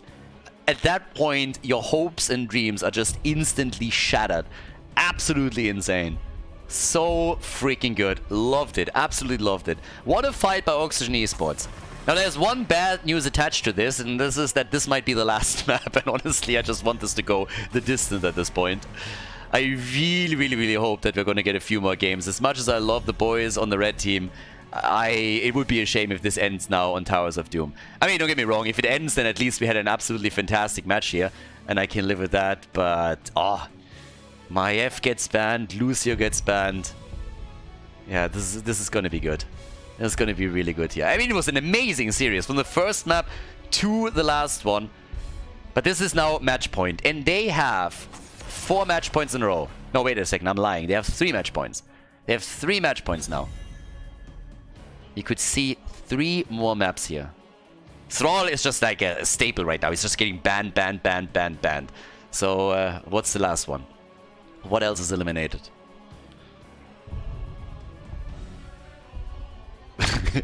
I love how they're hesitating so much in these drafts now too. Because you really have to think through all the eventualities with everything that happened during these finals. It's always the same thing. When you're moving into an offline event, at the beginning, playing through the qualifiers and really analyzing the teams, you have a certain idea of what they're doing and what they're really preferring to do, what their preferences are just in general, what might be something that they are only executing on a certain map. But then as the tournament continues, it always develops a meta and a life of its own.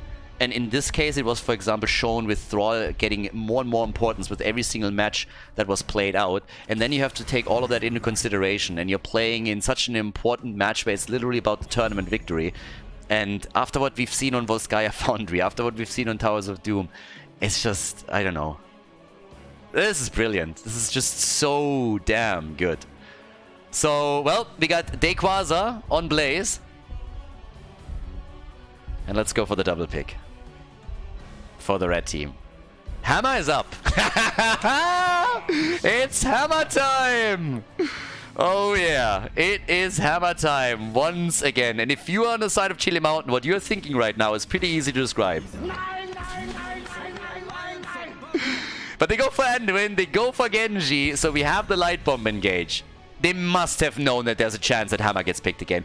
It's Towers of Doom. Of course there's time for Hammer here. I mean, please. So they looked at this and they said, okay, we can deal with the Hammer. We can deal with the Sergeant. And you can only ban so many heroes. What else are you going to let through? Are you going to let them get their Thrall? Are you going to let Yasuo get Lucio?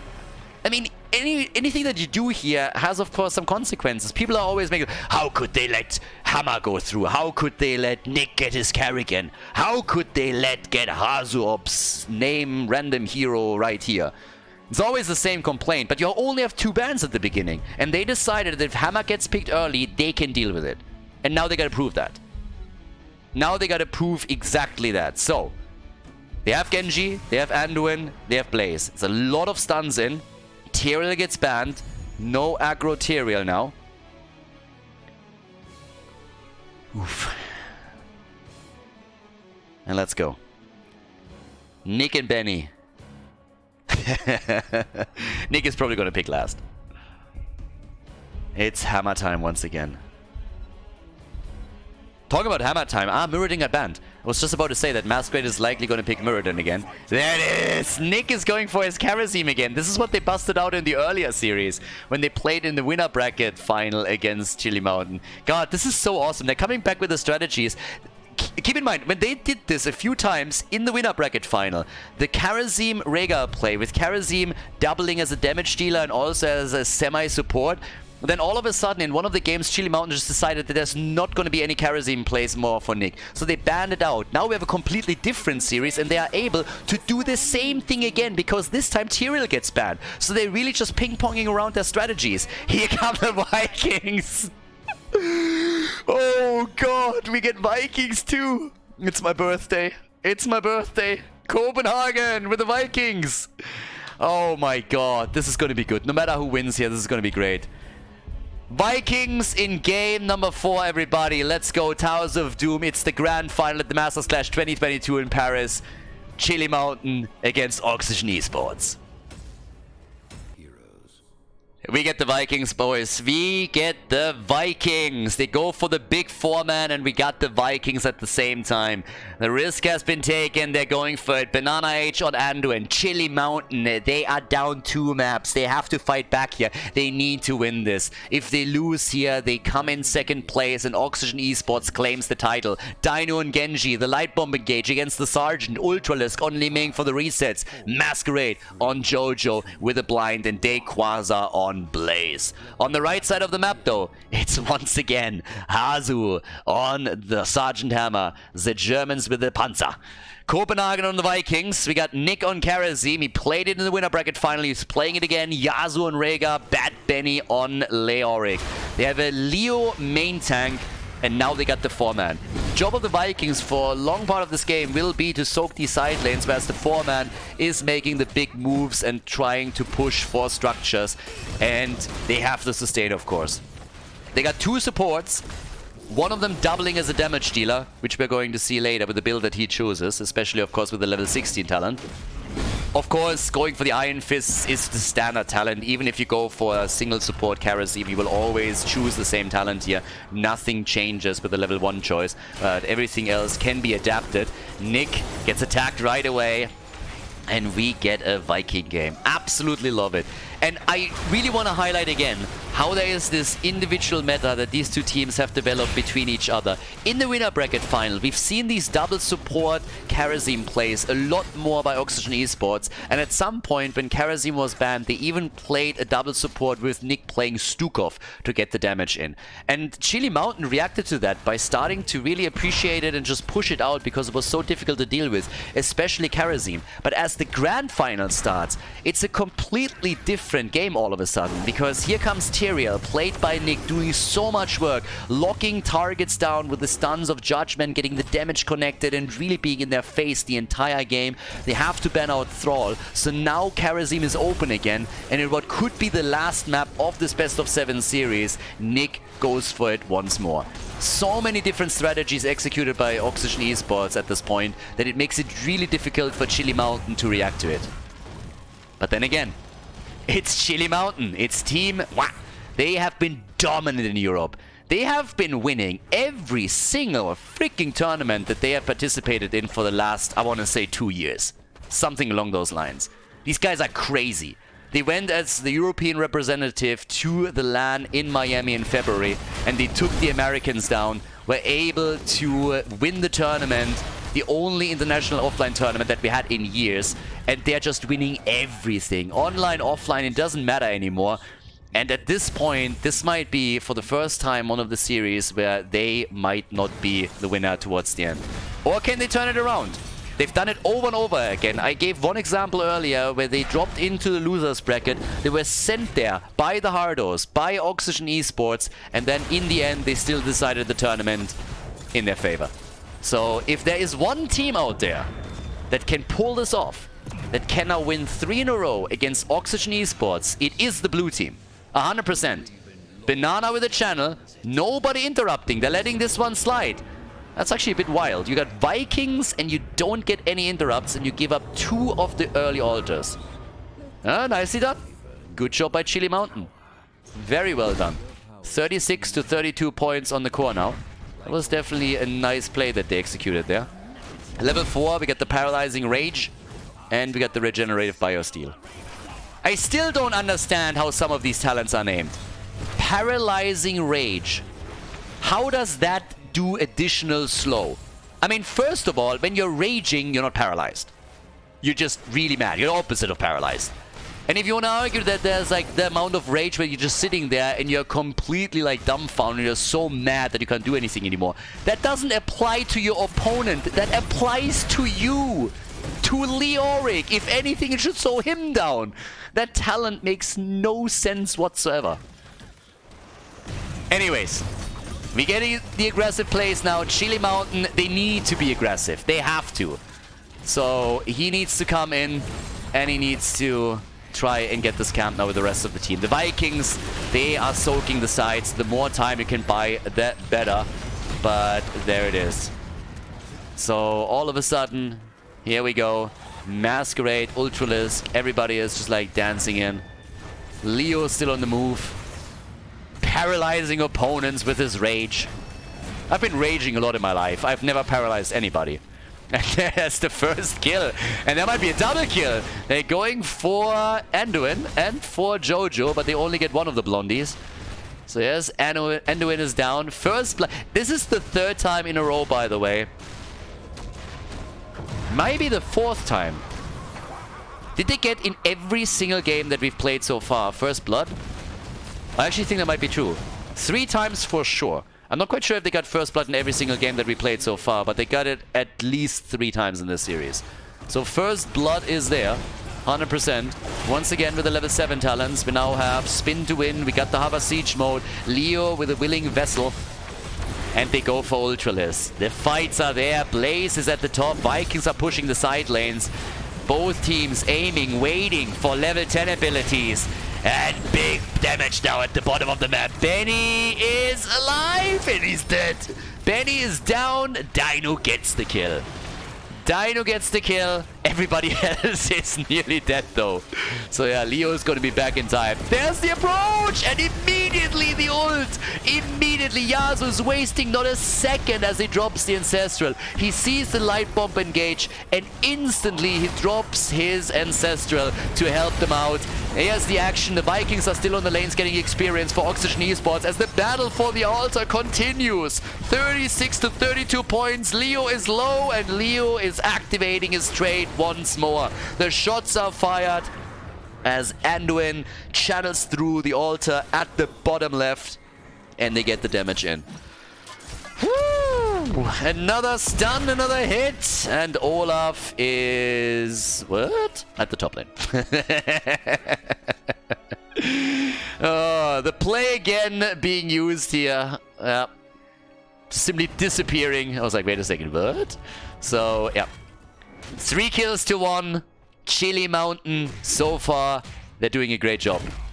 So far, they're doing a great job dealing with the Sergeant, dealing with the Vikings. But this game is not over by a long shot.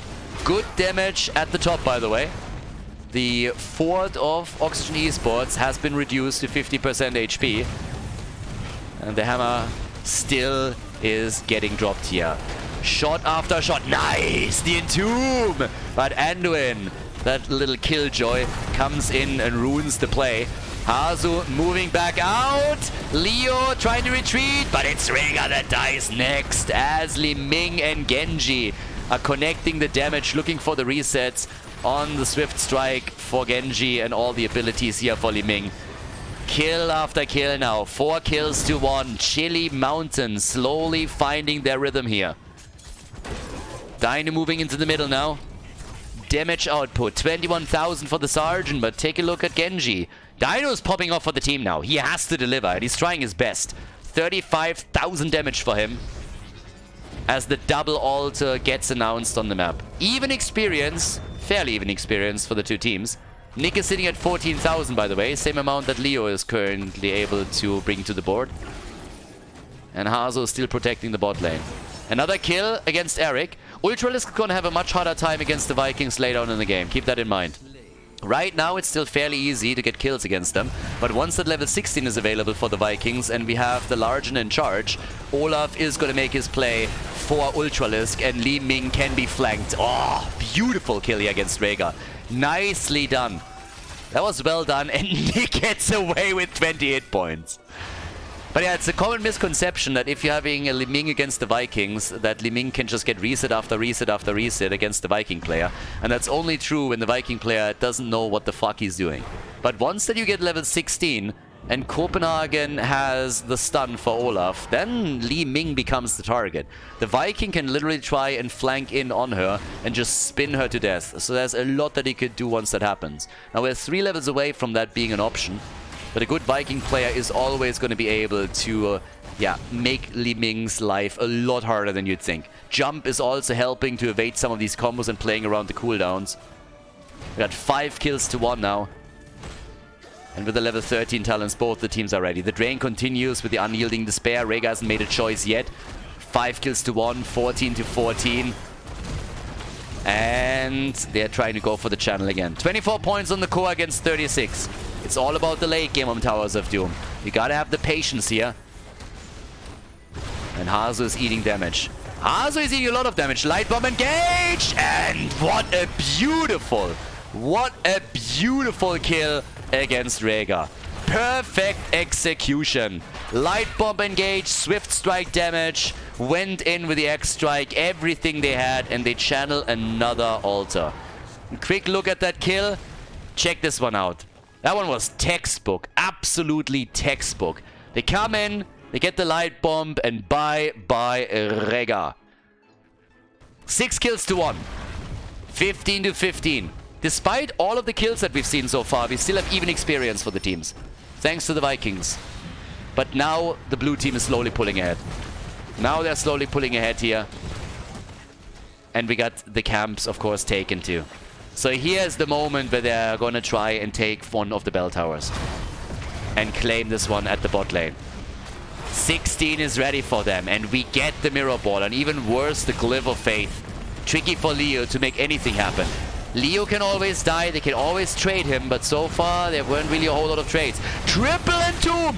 Where's the damage? They need the damage, they need it now, they're trying for it, they go for Banana Age. Johanna is the first one to fall. Jojo is dead, can they get Anduin? And the answer is no. Rhaegar dove for another kill, couldn't get it. They did not have level 16 and that was a big problem in that last encounter.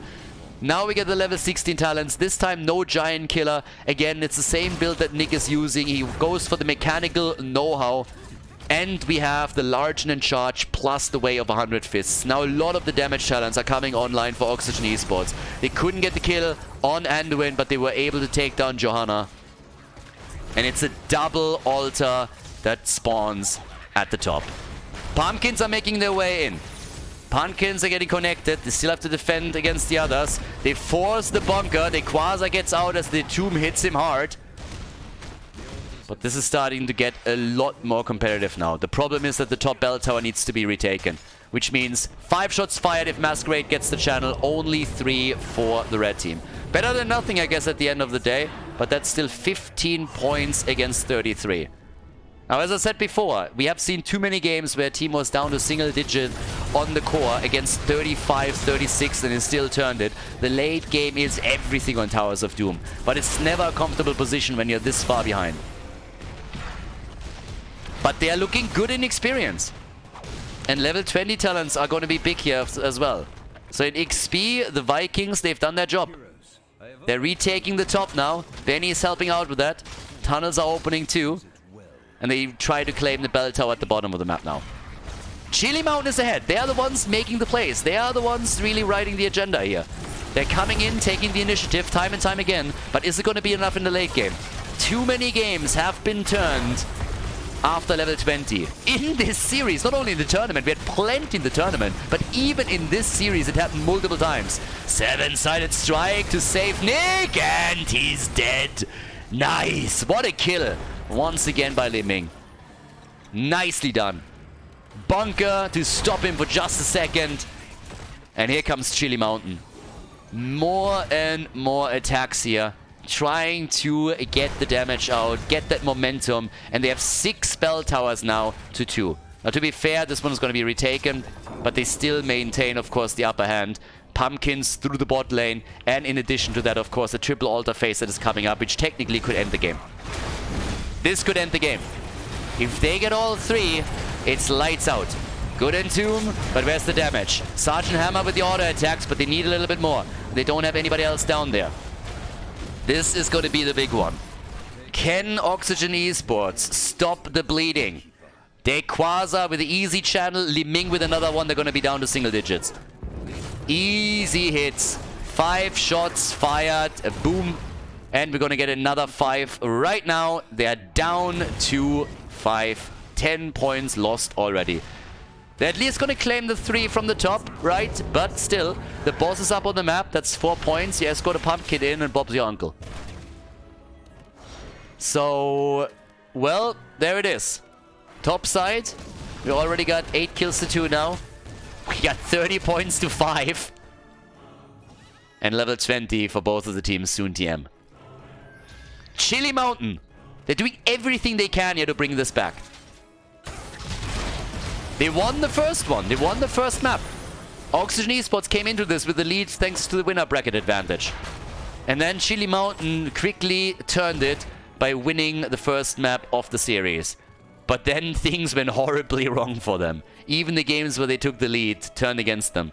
Pumpkins are pushing in. Oxygen Esports closing in on 20, as does the blue team. Radiating Faith. Yeah, they move in with the sensor. Living Weapon. And of course now the Fury of the Storm. More importantly, the Buried Alive. But you gotta hit Anduin if you want to get full value out of it, or he's just gonna pull the targets out of the Entomb. There's too many tools against the Entomb. We got Blaze with the Bunker, which can easily negate that. And then on top of that also Anduin with his trade. They need to go for the boss. The reason why they go for the boss is fairly simple. They need to remove it as an option for Chili Mountain. It has to be removed from the game. That's the only way how you can ensure that your opponent is not going to out-macro you. So they get 4 shots fired, and now they have to fight for the altar. This is going to be for all the marbles. Shots are coming in, down to 26, but this is the big battle. This might be the last fight for this map. If the blue team wins it, then they take it. Pumpkins at the bot lane will likely connect here, which is another problem. Nobody can stop them.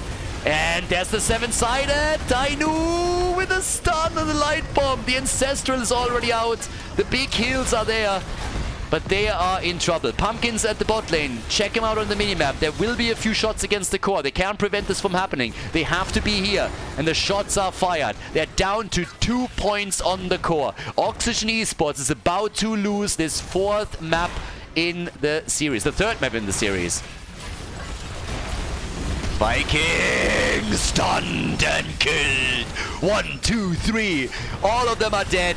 And that's a disaster. Benny, who at this point is just an oversized Viking himself, is also getting murdered. And that is game. That is game. The channel will happen. Nick can jump around as much as he wants, but he's not going to be able to prevent it. Yasu also about to go down. It's a 7-man wipe as game number 3 ends in favor of Chili Mountain. They're closing the distance here. It's a 3-2 as we are headed for the next map of the grand final. GG. Well played. Chili Mountain with a victory.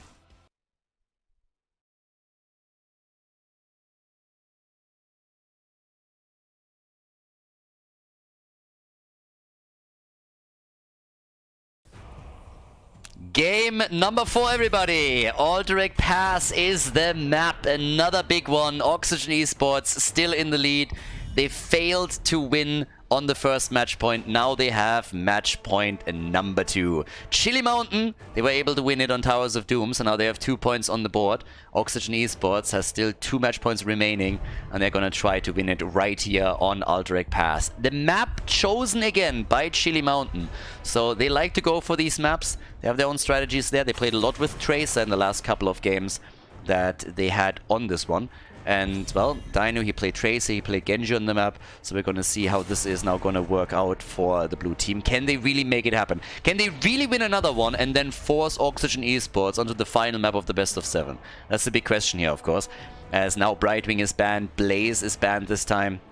And that leaves already so many heroes up. But what do they ban, by the way, now? Is it Sergeant Hammer? Are they going to ban Lucio? I mean, I would assume Lucio. It's Aldrich Pass after all. It's a big map. Yes, Hammer is annoying, but have you seen Yasuo and Lucio? And this map is just awesome for that. Oh, they're banning Thrall. Ooh, okay. Another good one, don't get me wrong. But are we going to get the early Lucio pick now? Red team is obviously debating the same thing here. There's so many different things that they could pick, and they go for Hogger.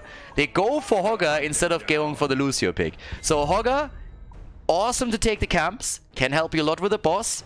Great side laner, good choice, especially after Blaze was now banned. And Thrall is also gone, but that leaves Lucio open. Sergeant Hammer is still open. God, there's so many awesome picks still here. You can only ban 4 in the first rotation. Genji and Lucio. Banana Age is the one that locks Lucio in. I could have absolutely seen Yasuo with an early Lucio pick for this one. But nope. Instead we get the double Overwatch picks for Chili Mountain. Alright. Time to step it up a little bit. It's hammer time! And we get Tyrael. By the way, here's now an interesting play, because now all of a sudden you have Tyrael picked by Bad Benny, so signaling that they want to play him as the main tank, right? And they could definitely do that. But with how exactly it has been working out the entire time, there's also a chance that they're just picking another tank and then give Tyrael to Nick like they did in other games. So for Chili Mountain, this is a bit of an uncomfortable position. What do you do now? Do you ban a main tank? Do you think they're going to play it? You have to really just assume, okay, what's happening here? Are they going to try to pass Tyrael over to Bad Benny and simply prevented us from banning it? Or do they just go for a Tyrael main tank and get another side laner? Maybe a triple front line, or just play it out with Hogger here. So Oxygen Esports, they keep their draft incredibly flexible with this little adjustment, while at the same time simultaneously banning out Muradin against Chili Mountain. Now, the red team, the blue team really likes to play their Nuburak here.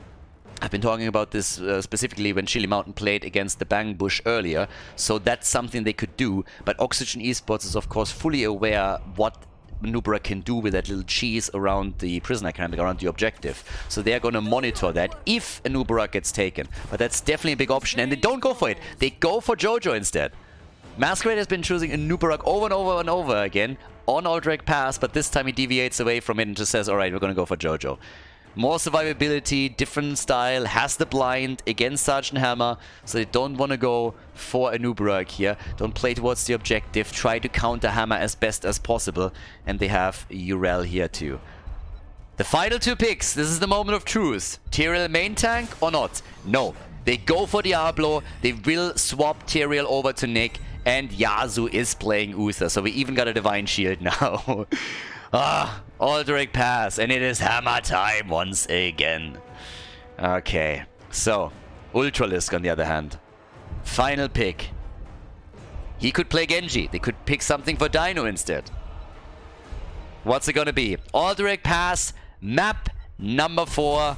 It's Cassia. More blinds for Chili Mountain. 4th map in the series. Oxygen Esports came in with a winner bracket advantage. Here's the 2nd match point for the red team. Can they win this? Or are we going to go to the final game of the best of 7? Let's find out.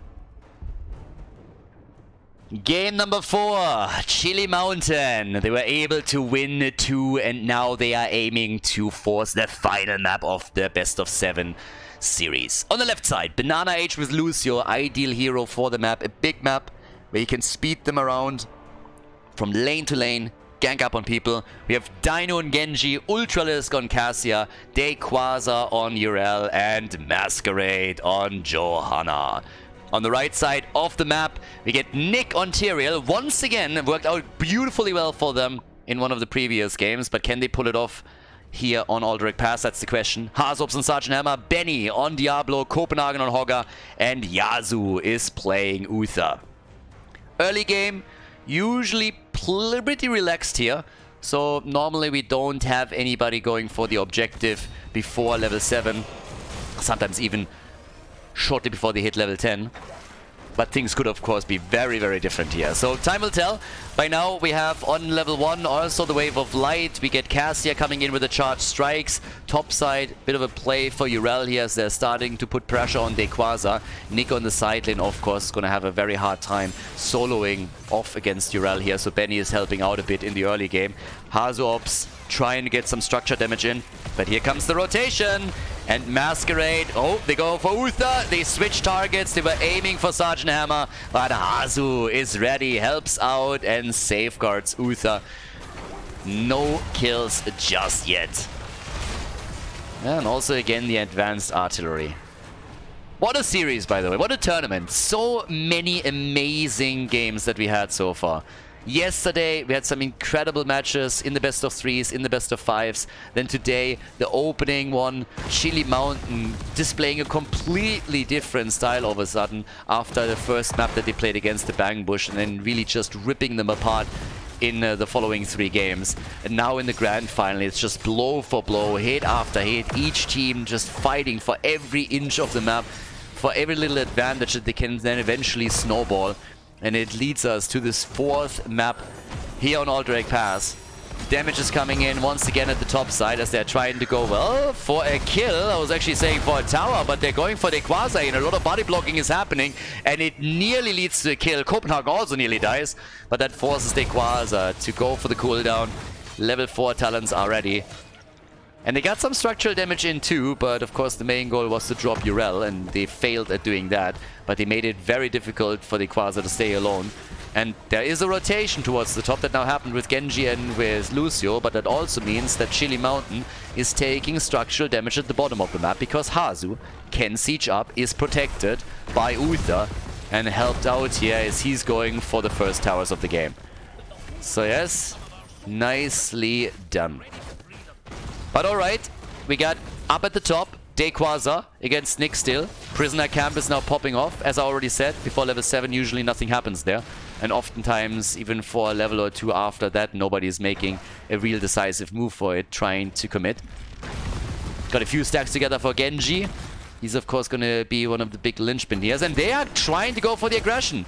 But the rest of the team is moving in too. This is not going to be a pretty picture for the blue team. First of all, they're losing the camp.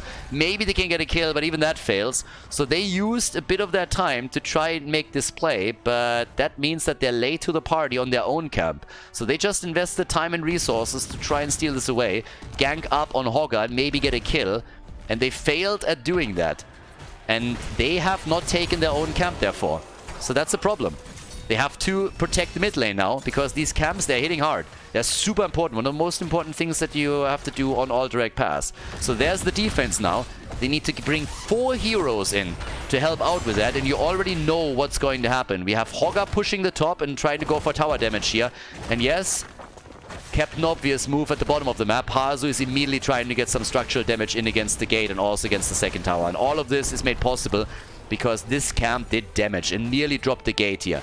But the rotation towards the bottom of the map from Chili Mountain as they are now attempting again to capitalize on their, well, on their body blocking first and foremost. But they can't get the kill. Uther is still fine. And in the mid lane, they also got some additional damage. So no kills just yet. No kills in the early game. Nothing has really happened here. But we still have a situation in which there is a small advantage for Oxygen Esports thanks to all of the towers that they already took down. And they are starting to aggressively pressure in with Sergeant Hammer and also at the remaining lanes. Hogga is going for the camp again. And this one on the left side has still not been claimed. So Chili Mountain is letting this slide over and over again. But they're making the early play for their prisoner camp. So that's a bit of an opportunity to maybe get the cavalry in.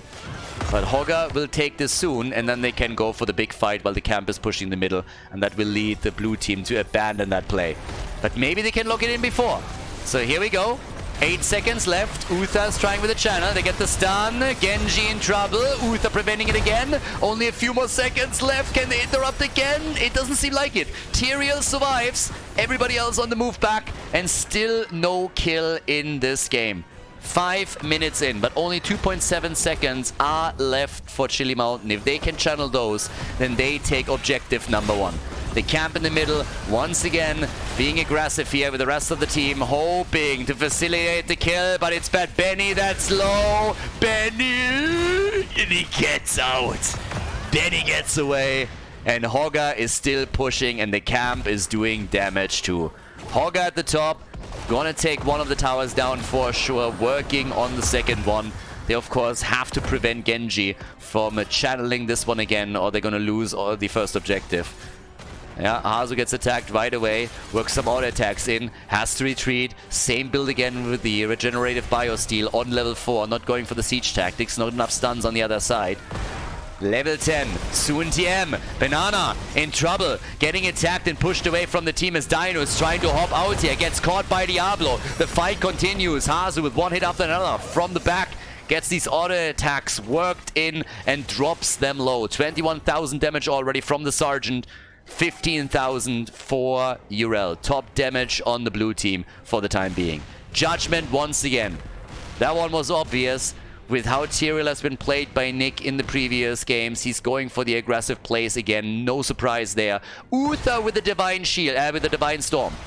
Divine Storm for Uther. He's going for the stuns. They got the Shockwave and they got the Divine Storm now. Genji needs to be very careful here, especially after Benediction hits. There's so many stuns now that can be chained against him. So if Dino makes an aggressive move into the opponent's backline, he could get absolutely wrecked. Needs to be very careful with this.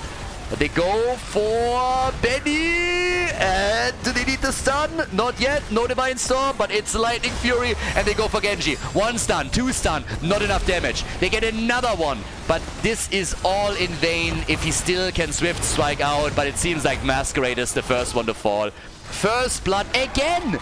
Again for Oxygen Esports! What is happening with these first bloods for them time and time again? It obviously doesn't guarantee them the victory on the map. They took the first blood also on Towers of Doom and they lost it. Chili Mountain dominated the mid and the late game.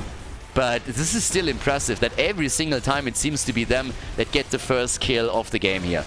Despite the fact that a lot of their abilities did not properly connect with Dino or just couldn't be followed up on. So Dino is still trying to cheese this one in. Both teams are currently fighting this out. Looking for a bit of an engage. Another wall stun is happening. So they're coming in for Dino, trying to get the kill. Genji has to retreat.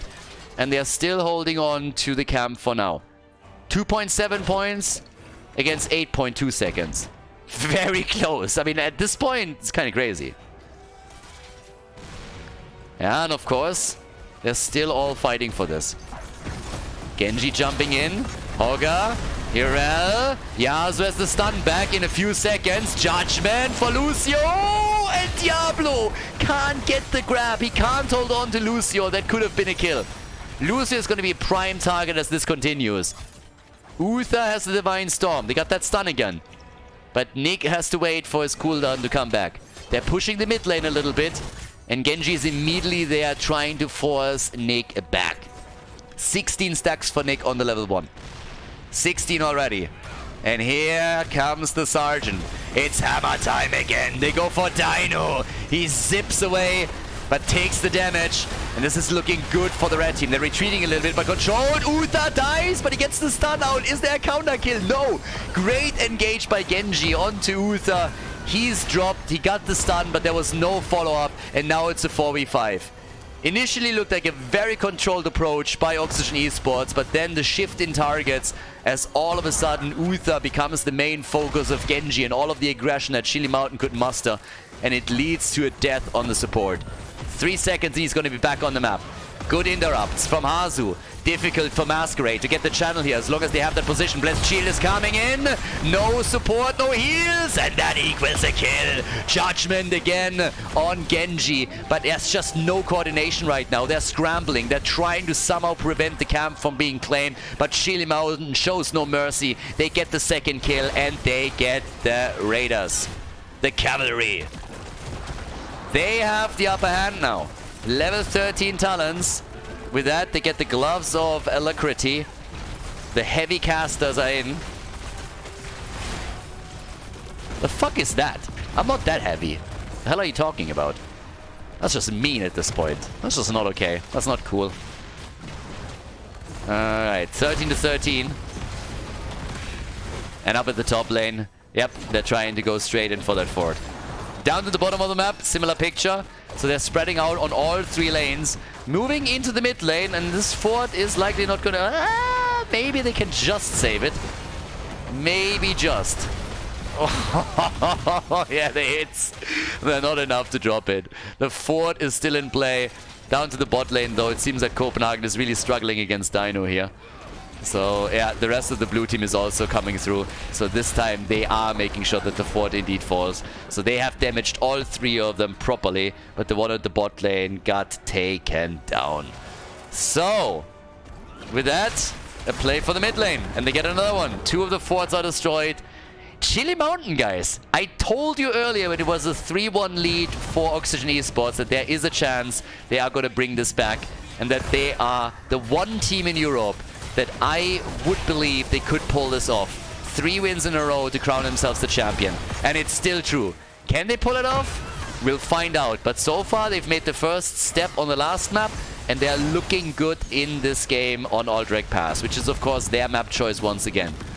2 kills to 1. The boss up at the top. Half a level ahead.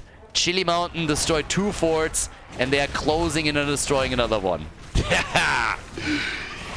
Hey, these guys are insane. What a grand final again. What a grand final. Here we go. They're coming in for Masquerade. They go for Jojo, but they can't get the kill. He still had his iron skin out. Move back. Urel. They go for Hazu, and he's alive. Hazu speeds away. They turn it. And the ult. Oh, God. The ult used in the last second by the Quasar. He found himself in the stun lock and nearly wasn't able to activate it. But he's still alive. But in the mid lane, the fort falls because the camp, as I said, it's so important. And it did mad damage. But up at the top, the kill on the Sergeant. It's hammer time. And the Sergeant gets demoted after dying once again. The same is also true for Diablo. The 2 of them fall, and so does the fort. 4 kills to 1. Chili Mountain. They are crushing it now. 4 kills to 1. 16 to 15. They Quasar in the middle. After the fort fell, the entire wall got destroyed, but it doesn't change anything. They were still able to safeguard the keep, and they are going for the boss at the top now. We might go to the final map. It's too early to call it, but this is still difficult to recover from. It's going to be very difficult to recover from. Right now, the plays that are being made here are just getting incredible. Chili Mountain, 2 kills to 3. Top side, the defense attempt here. Copenhagen, he's pushing it back together with Hazu. And down to the bottom of the map, Nick still doing his best to not only push the lane back, but also being the aggressor in those fights with a nice and well-placed judgment. They have to now combo this. They really need to get all these combos through, or it's going to be a disaster. Where's that kill? Where's that judgment engage? That collapse on the same target. Dino is low, protected, and the lightning breath only forcing them back. Not doing enough damage just now. They are still able to take that boss down, so the keep is not in danger, but it's more about the objective at this point in time. 3 forts destroyed against 1 fort destroyed. 53,000 damage by Sergeant Hammer. They can't give this one up, but it's already happening. 16 on both sides. There's Benediction. We got Benediction, so you now have the stuns, you have to follow up with the Divine Storm, and they got Judgment. They gotta use it. They got to find a proper angle to approach this because they're too far behind in experience now. Nick moving in, moving out. He has a Sword of Justice and a Burning Halo here as they go for Masquerade, and he explodes. Masquerade is down, full stun lock on him. Could take the hands off the keyboard at this point. There was no chance for him to play the game anymore. Locked into oblivion with wall stuns and all the stun that came from Uther and from Tyrael. That's the coordination that they need to get the kills. 4 kills to 2. Masquerade is dead. They try to go for the objective. And he's down for another 30 seconds. 30 seconds gone. Are they going to make the play for the boss? No. Yes. We're thinking. But it's going to be a boss against the objective. Hogger at the top side. Right now, I can only assume that Hazu and his boys, they know exactly what's happening. They just let it happen. Instead, they take the fort at the top. They know they're going to get value out of this. They prioritize the objective over going for the boss at the bottom of the map. And they take the fort with it. But they got to defend the bot lane a bit. So yeah, that boss that is taken doesn't come as a surprise to them. Not even a little bit. But they think that they can do more damage. And also, they took another camp that is now pushing through the middle. Very likely that they're going to get a keep here. And that will remove one armor shield from the boss. Oh boy. 1 level difference between them. And they are pushing in. Genji, he's hearthing back. This is gonna be nasty. And especially with Diablo getting attacked this early. Diablo, and he's dead. This time he's down for the count and they gotta retreat. Perfect kill by Chili Mountain.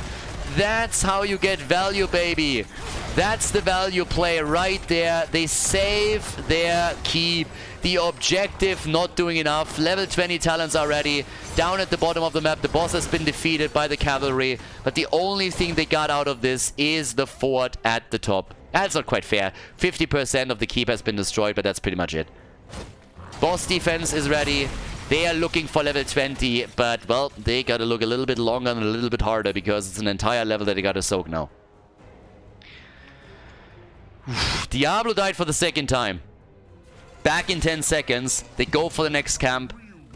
And I'm honestly a little bit shocked at how little Chili Mountain cares about this camp. And it has become a problem for them. Time and time again, this camp in the mid lane did real damage. But of course they're now trying to use that level 20 advantage to push in. Why wouldn't they? If Gay can get another kill here, that would be the dream. Maybe just siege up and get some hits in. Difficult to siege into Sergeant Hammer, of course. But there's not that much to take on the map right now. Boss at the top lane, 44 seconds.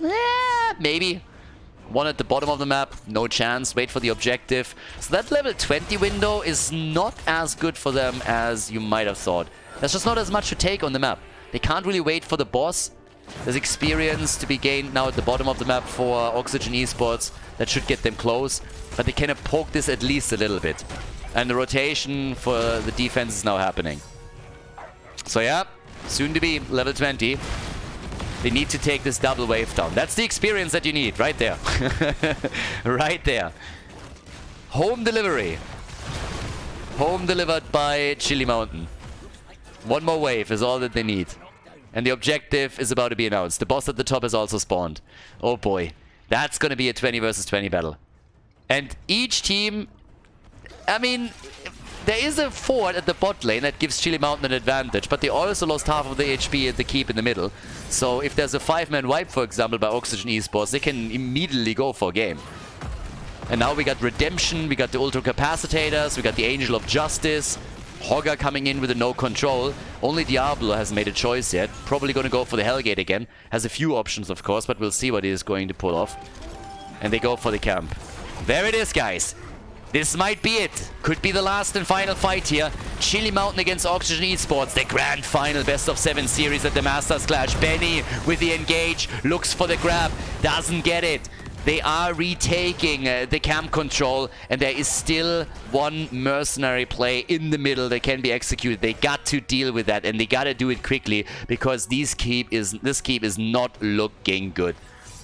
Yeah, Nick doing a bit of damage down here at the bottom of the map is trying to ensure that the keep is not getting attacked by the minions. Another problem is, of course, this one up at the top. Also, lots of potential damage towards those structures. But they want the objective. They're moving in again and they're forcing them to engage with Sergeant Hammer. And those blinds are not enough. Masquerade is getting hammered. Giant Killer on level 16. The Ultra Capacitors on level 20. He's getting hammered. Not the good kind. Not the good kind. No vodka involved in this one. Neither good German beer. None of that is the thing. But there's the judgment! And he had the iron skin up. Nick is forcing him back, but that's an easy dodge on the stun. Once again, the top side in trouble as the keep is gonna get attacked here. But here comes the play. They go for Banana H! Genji with the X-Strike. Big stun! Big damage! And Lucio gets out! How the fuck did he get out of the fight? Lucio survives. God knows how. Lord of Terror by Benny. The keep at the top lane is nearly falling down to 50% HP, and it's unfucking-believable that Lucio made it out of that fight. Dainu also escaped. Like, how? How the hell did that happen? It looked like Benny could burn them to a crisp within seconds, and it just didn't work. It wasn't enough damage. Now we're going for the prisoner camp again. It's Chili Mountain at the 20-minute mark that goes for the camp. The keep at the top lane, ultra low. They go for the camp again in the middle, but they have to give up the objective. And the boss, oh, the boss is about to be taken as well. Oh boy. Oh boy. Oxygen Esports is in real trouble. Judgment on Jojo that was negated by an iron skin. I can only guess that he thought she already used it and it was on cooldown. But this is gonna be a big hit. This is gonna hurt. The pain train is en route. Choo choo! And it is coming big time. Through the middle, through the bottom, through the top lane. Mid lane, bot lane in particular, with the boss is gonna be a real trouble. Oh, wow. Yeah, good luck with that. Here come the plays. Sergeant Hammer, goodbye. Was nice knowing you. Uther is dead. He'll be back with redemption, but this looks very suspiciously like it's gonna be a game. This is not looking good at all for them. Yasuo gets chased, gets attacked, has to retreat. Genji comes in and gets the kill. Yes, the stun is locking Dainu down for just a moment, but they're dropping Diablo. We are going the distance, boys. We are going the distance. We're going to the final game of the best of 7 series. This is ridiculous. What a grand final at the Masters Clash. An absolute beauty. Kill after kill. 12 kills to 2. They completely ruffle stomped them here in the last final fight. And that is victory on Aldrich Pass for Chili Mountain as we are going to the final map of the best of 7.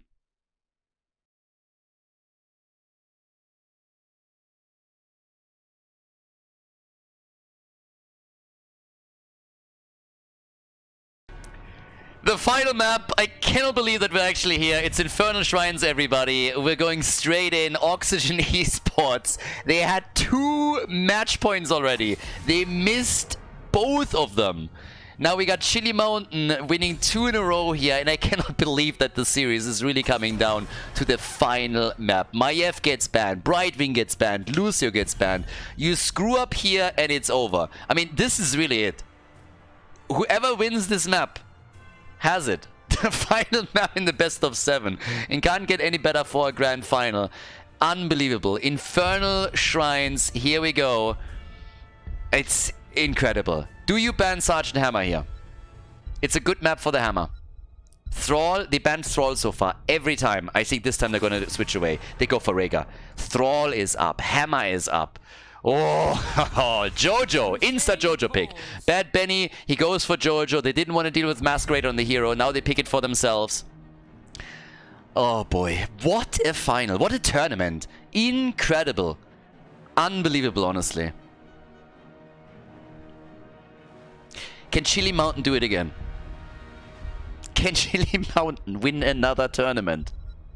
They were 1-3. 2 maps down, and now they pick the Hammer. Ultralisk, the German on the team. He's picking the Hammer. Oh, the Panzer. Don't give the Germans the Panzer. They gave it to Hazo. It was a disaster. Now they give it to Ultralisk.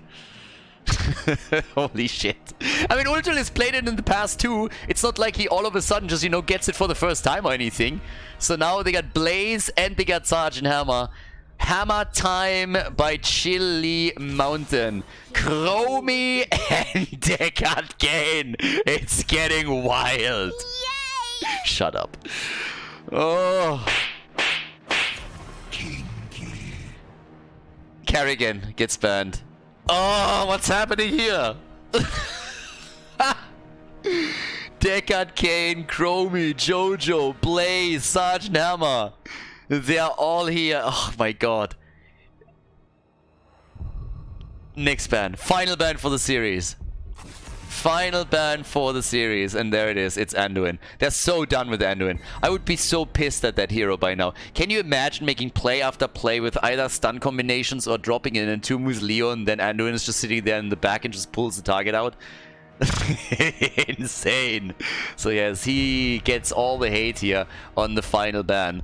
And now the double pick. Here we go. Double pick. Banana Age and Masquerade.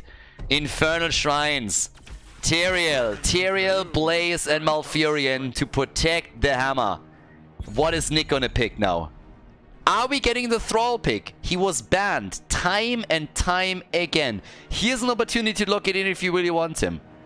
Urel is up. You could play her together with Jojo. We could see a Thrall pick. They could go for the triple frontline. There is so much that they could still pull off here, but they need the damage. Is Hazu's Chromie gonna be all that they need here? What is Nick gonna pick? Leo and Cassia. They go for another blind. They got Jojo. They got Cassia. They have Leo right now, and they got Chromie. Here it is, everybody. Infernal Shrines, the final pick for the blue team. Chilly fucking Mountain. 2 wins in a row. They forced the final map once again. We've been here before. They've made the run through the losers bracket before and won the tournament. Can they really do it again? This team has dominated for so long. Oxygen Esports wants to shut them down here. It's Volskaya, the final pick for Chilly Mountain. Infernal Shrines, everybody. Let's go. This is for all the marbles. Masters Clash 2022. 12,000 euros in prize money in total at the event. And we're going to the final map of the Grand Final Series. Incredible. Absolutely incredible. Let's go and see who takes it. Game number 6. It is the final map in this series. Oxygen Esports started with the 1-0. They came in with the advantage, but right now it all comes down to Infernal Shrines, the final map. On the left side in blue, Banana on Malfurion, Dayquaza on Blaze. We got Masquerade on Tyrael, Dino and Volskaya, and Ultralisk is hammering up with Sergeant Hammer. On the right side of the map, Oxygen Esports, Fealty on the death for Copenhagen at level 1 with Leoric. Hazu is going into the Dragon's Breath. Nick is stacking it up with a Thunderstroke here. Bad Benny on Johanna, and Yasu is playing Deckard Kane. This is it. This is the final map.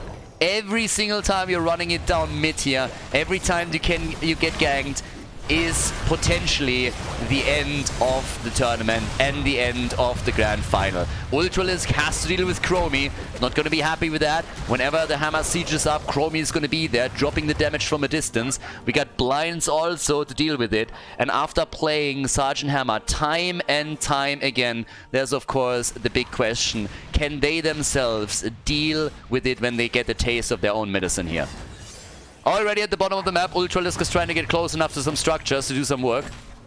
Take a few of them down. Not so much here. Interesting also Malfurion again. So what can Malfurion do? What can they pull off with him? He has Emerald Dream. Needs to be very, very careful when Chromie unleashes all of the bursts that she has. And Nick is stacking. Nick is doing the stacking game here. This time he went for the Thunderstroke, and we're gonna see how far he is able to get with that. Absolutely incredible. I cannot believe that we are going to the final map. Not after Oxygen Esports had such a fantastic second and third map and pulled ahead this heavily. They could still lose everything here. Dino! And it's not enough! Oh, but nearly. They nearly get a kill. The camp at the bottom of the map is taken, and Ultralisk is in position.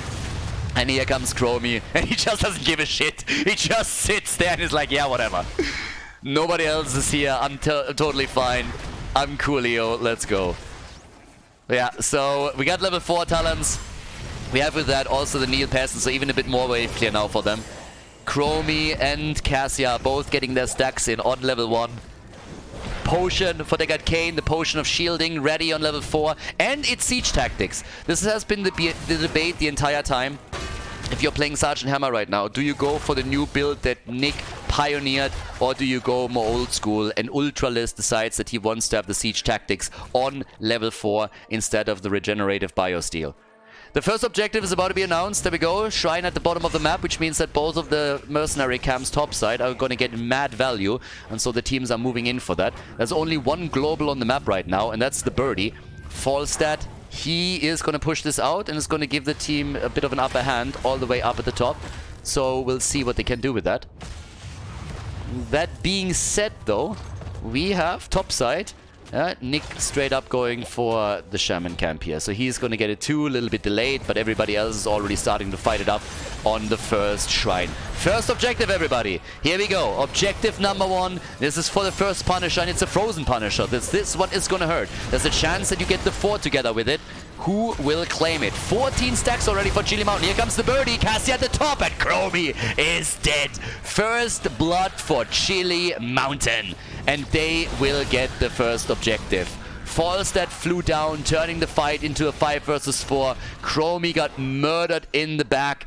And Cassia pushing the top lane out a bit further. But of course the birdie is already back to business, ready for the defense here. As the frozen Punisher is going to move straight through the bottom of the map.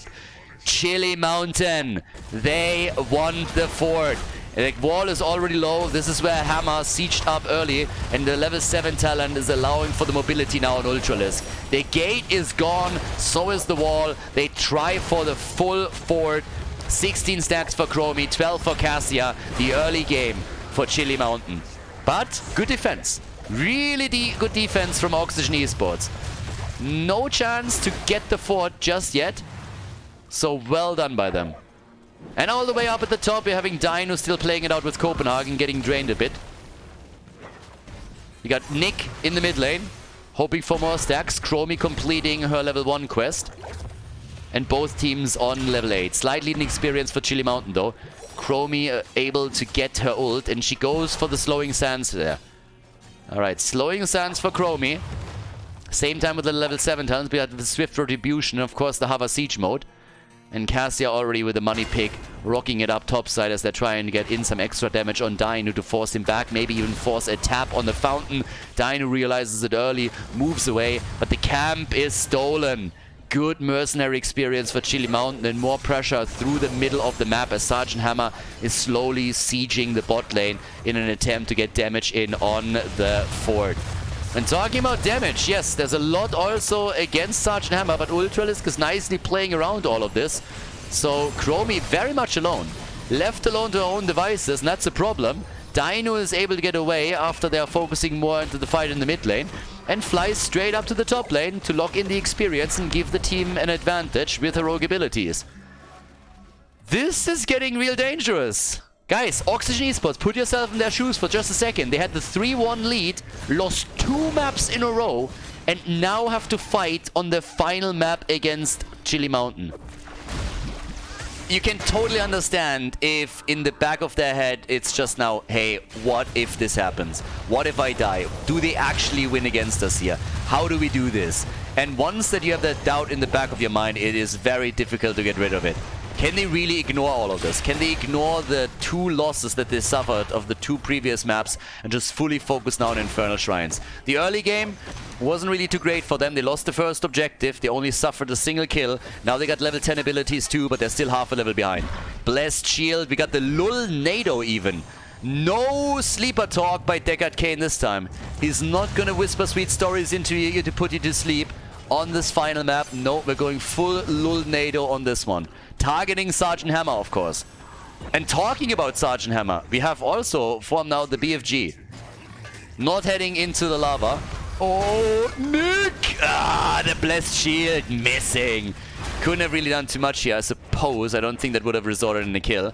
Yeah, but the Quasar is now moving away on Blaze. Shrine is about to activate. The Global is still a big problem for the late game in particular with Volskaya.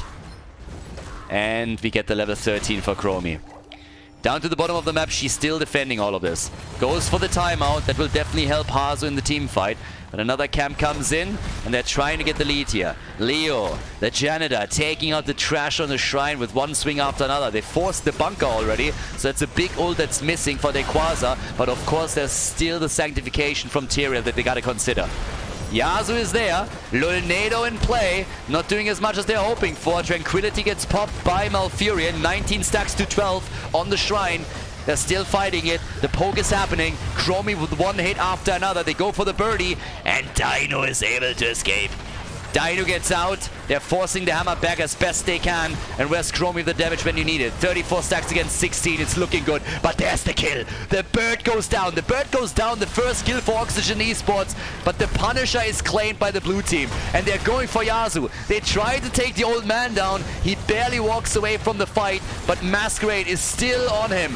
And we have the Entomb getting dropped. Sergeant Hammer in trouble, but Ultralis still survives and sieges is up again as the entire red team is on the retreat here. The Punisher already busying itself in the middle of the map and jumps straight onto Jojo. Quick stop at the fountain. Pit stop already engaged. Here comes Dequaza. Once again, Chromie with the damage, forcing that bunker once more. But this time the fort will fall. 1 kill for a kill in the game. But 1 fort is gone and Chili Mountain is pushing this deeper. They go to the bottom of the map and they're gonna drop a second fort. 2 outer structures already removed. A slight lead in experience still. And it is troublesome. 36 stacks for Cassia. She's getting the damage out. They are waiting for level 13 here, but it is a dominant performance by Chili Mountain, at least when it comes to map control. They take the camps, they paint the map blue, and they're taking the objectives. They already won 2, but the good news for all Oxygen Esports fans is that they are still in range with experience. They will now fall behind a little bit further, don't get me wrong. But they should be able to fight on even talents for quite some time. 18,000 damage for Chromie. Yeah, there's no prize for having top damage in the game. So, bit sad for her, I suppose. 13 versus 13. Yeah, and they're looking for kills. The next objective, spawning at the top of the map this time. And just look at the camps at the bot lane. All 3 of them have been taken here. All 3 of them. So the blue team is really doing well. And Oxygen Esports, I mean, again, they are the ones that play Hammer over and over and over again. They've been playing it for months now. And even a year ago or so, before Hammer for a short period became completely unpopular and wasn't played any longer, they were one of the big teams that pulled the Hammer out time and time again. But right now, can they deal with it? That's a good start. Nicely done. Oxygen Esports trying to get the kill here, but they are in trouble with Chromie, and that's a dead dwarf. That's a get that gnome. Chromie, no, the heal, still blocked. And there it is. The Chrome Star is dead. The fake dragon has been eliminated. And a real dragon would have just flown away. So it's another indicator that Chromie is just an imposter. No self-respecting dragon would ever take that from. Just ask Alexstrasza. But yeah, a real dragon would have just flown away here. But obviously that didn't happen because Chromie isn't a dragon. At least not a real one. A bit of an imaginary one maybe, but that's about it. Fast forward on level 60 now for Chromie. And boy, the Lulnado again. This is not looking good for Oxygen Esports. Right now things are not flowing for them. They definitely don't. The question is of course still what happens around the next objective. As long as they hold on to the top fort, they can still fight an even battle for the top. Because they will have a fountain up, but they need to soak the experience for level 16 before the shrine pops up. This is gonna be rough. This fight is insanely important to them. Oxygen Esports has been coming back into games in game 2 and 3 time and time again. In a lot of these games, they were far behind. I mean, do you remember Tomb of the Spider Queen? It seems like an eternity ago. They were behind. They took a fight that they had absolutely no right to win, lured the opponent into a bad position, and murdered them. Massacred the entire team. Now they got 16-16. This is the moment where they have to make their play. Dino is playing with Benny here in the back. Benny so far without the Blessed Shield. Hasn't yoloed it out there. Nobody was close enough to deliver the damage. But this is now the play. Power strike. We need a power move. They're trying to go for Dino. Can't get the kill. 5 stacks to 22. The lead finally for Oxygen Esports as they're hoping for their first objective. 16-16. 50 stacks for Cassia. Damage 23,000. Sergeant Hammer on 28. They're still playing it out with Copenhagen. Swing after swing. 29 stacks. But the blue team is pushing forward. Trying to take control here. Copenhagen. Wraith walking through. Reducing the damage numbers. They stun the Valkyrie. And Masquerade uses the Sank as the red team pops the fountain cooldown. coming back in, trying again for Masquerade. 26 to 30 stacks. 27. Blue team is getting closer and closer. They're making the play for the top. The bunker already on the ground as they're trying to get the AoE. And 39, and there it is. Arcane Punisher taken. Copenhagen. Does he have to activate the trade here? Still alive, still kicking. They're trying for the play. Where's the jump when you need it? Punisher comes in, wants a piece of the action. They get Blaze and they take him down. Blaze is gone. It's a 5 versus 4. Mid lane, bot lane, both pushing against Oxygen Esports. But with 2 kills to 2, now we have the red team starting to push through the top and at least dropping 1 structure. The fort goes down. The Arcane Punisher helping, and they are closing the experience gap once again. Off we go. 61 stacks for Dino. He wishes. 29 for him. We got 61 for Cassia. And they take the wall as well. Or at least part of it. Volskaya still pushing the lanes out as he should. But we got a game on our hands. We got a game on our hands for sure. I mean, this series has just been bonkers. Absolutely bonkers. Don't count any of these teams out before the fat lady sings, because it is not over yet.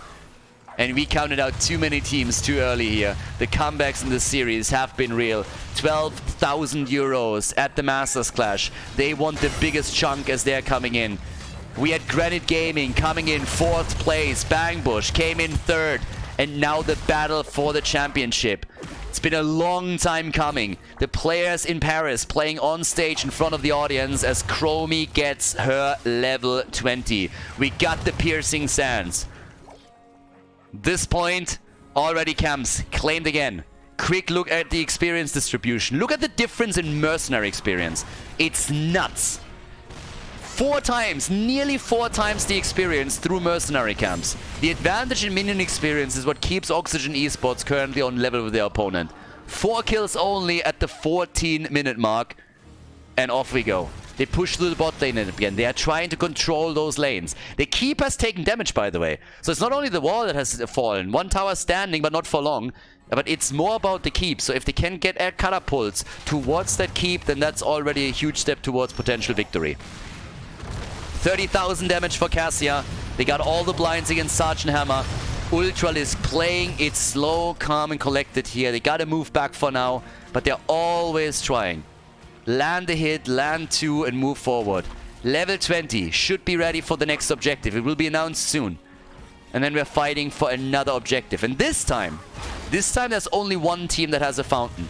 On the left side here, it's Chili Mountain. Unless a miracle happens right now and Oxygen Esports is somehow able to take that fort down. And I highly doubt that. Okay. Nearly level 20. They gotta play it slow. Top side. There's the experience right there. Copenhagen is already coming in for it. 63 stacks. 35. Cassia, Volskaya doing their best here. Level 20 is ready. And here they come. Fortified bunker, the ultra capacitors after the giant killer on level 16. The holy arena. And it's time for Oxygen Esports to also unleash their storm talents in the game. We are going the distance, not only in the series, but also on the map. The Lul Nado gets upgraded. More Nados. Oh, yes. The more Nados are in the house. Radiating Faith. Leo with one of the biggest, strongest level 20 talents as he locks in the Buried Alive. And Cassia, so far, not making her move here. Could go for the Imprisoned by Light, but what are they going to do? No level 20 yet. Volskaya, he comes in with a Mighty Gust, with the upgrade for the Wind Tunnel. Imprisoning Light, there it is. Guys, it's party time. Does the Entomb land? Do they get it? Dino moves away as Leoric is starting to attack. And they're coming in on the shrine. They're pushing them back. Chromie needs to dish out the damage right now. This is the big play right here. Everybody taking position. 15 stacks to 8. And once again, here comes the Lulnado. Not doing as well as they're hoping, but it's just a shit show everywhere. Nados everywhere. 1, 2. We're going in for the shrine with even more damage now done by Oxygen Esports as they're sitting at 18 stacks to 24. Bad Benny up at the front, having to pop a straight, and the bird is down. Dino falls, but that's a kill on Jojo. 28 to 28 stacks, and it's a 4v4 the 5 minutes. Nick is low and he dies to Blaze and Masquerade. Oh my god, they get the bird killed and then they lose 2 of their heroes. The Punisher is taken. Top lane damage. The keep is gonna fall at the top lane, so they get value out of this, but they're likely now gonna lose the one in the middle. It's all about the Sergeant right now. Sergeant Hammer coming in, they're pushing through the mid lane. Oh my god, catapults at the top on the blue team's core could potentially do some damage here as well, but the problem is the hammer. The hammer is getting dropped here and sieges up. Cassia back in 26. Lul Nados coming in again as Yasuo is trying his best to buy some time for the team. Top side, huge problem here. Falstad will be back in 2 seconds. So yes, the core will take some damage, but not enough to seriously threaten them. And on the other side of the map, the bird could fly in and really help them. We have at least one hero already coming back. Benny back to business. Immediately coming in with the blind against Sergeant Hammer. Chromie, BFG being used. They go for the hammer time. Falstad is flying in and they kill it. They kill Ultralisk. Ultralisk is ultra dead and they go for the drop of the bird. Can they go to the top lane? Is that the moment where they could potentially win the tournament? 96% on the core on the blue team side, and the top keep has already fallen. They have all 5 back up on the map, down to the bot lane. They're saving their keep. This is maybe an opportunity to go for it. 50 seconds. 50 seconds. Dequaza moving back. Benny trying to catch him, and they're immediately sniffing them out. They're on their way to the top. How many catapults? Only one. One catapult is moving in. Masquerade is there. That's the moment. This is what they played for. They played for hours here. They're sitting on stage. They're going for it. The blue team trying to win the game, trying to win the tournament, as Chili Mountain is defending with 3. 20 seconds for Sergeant Hammer. 23 for the birdie. The core is falling and Chili Mountain might just lose it. It's Oxygen Esports with the victory. They go for the right click. They hammer it in and they win the tournament and crown themselves the Masters Class champion of 2022.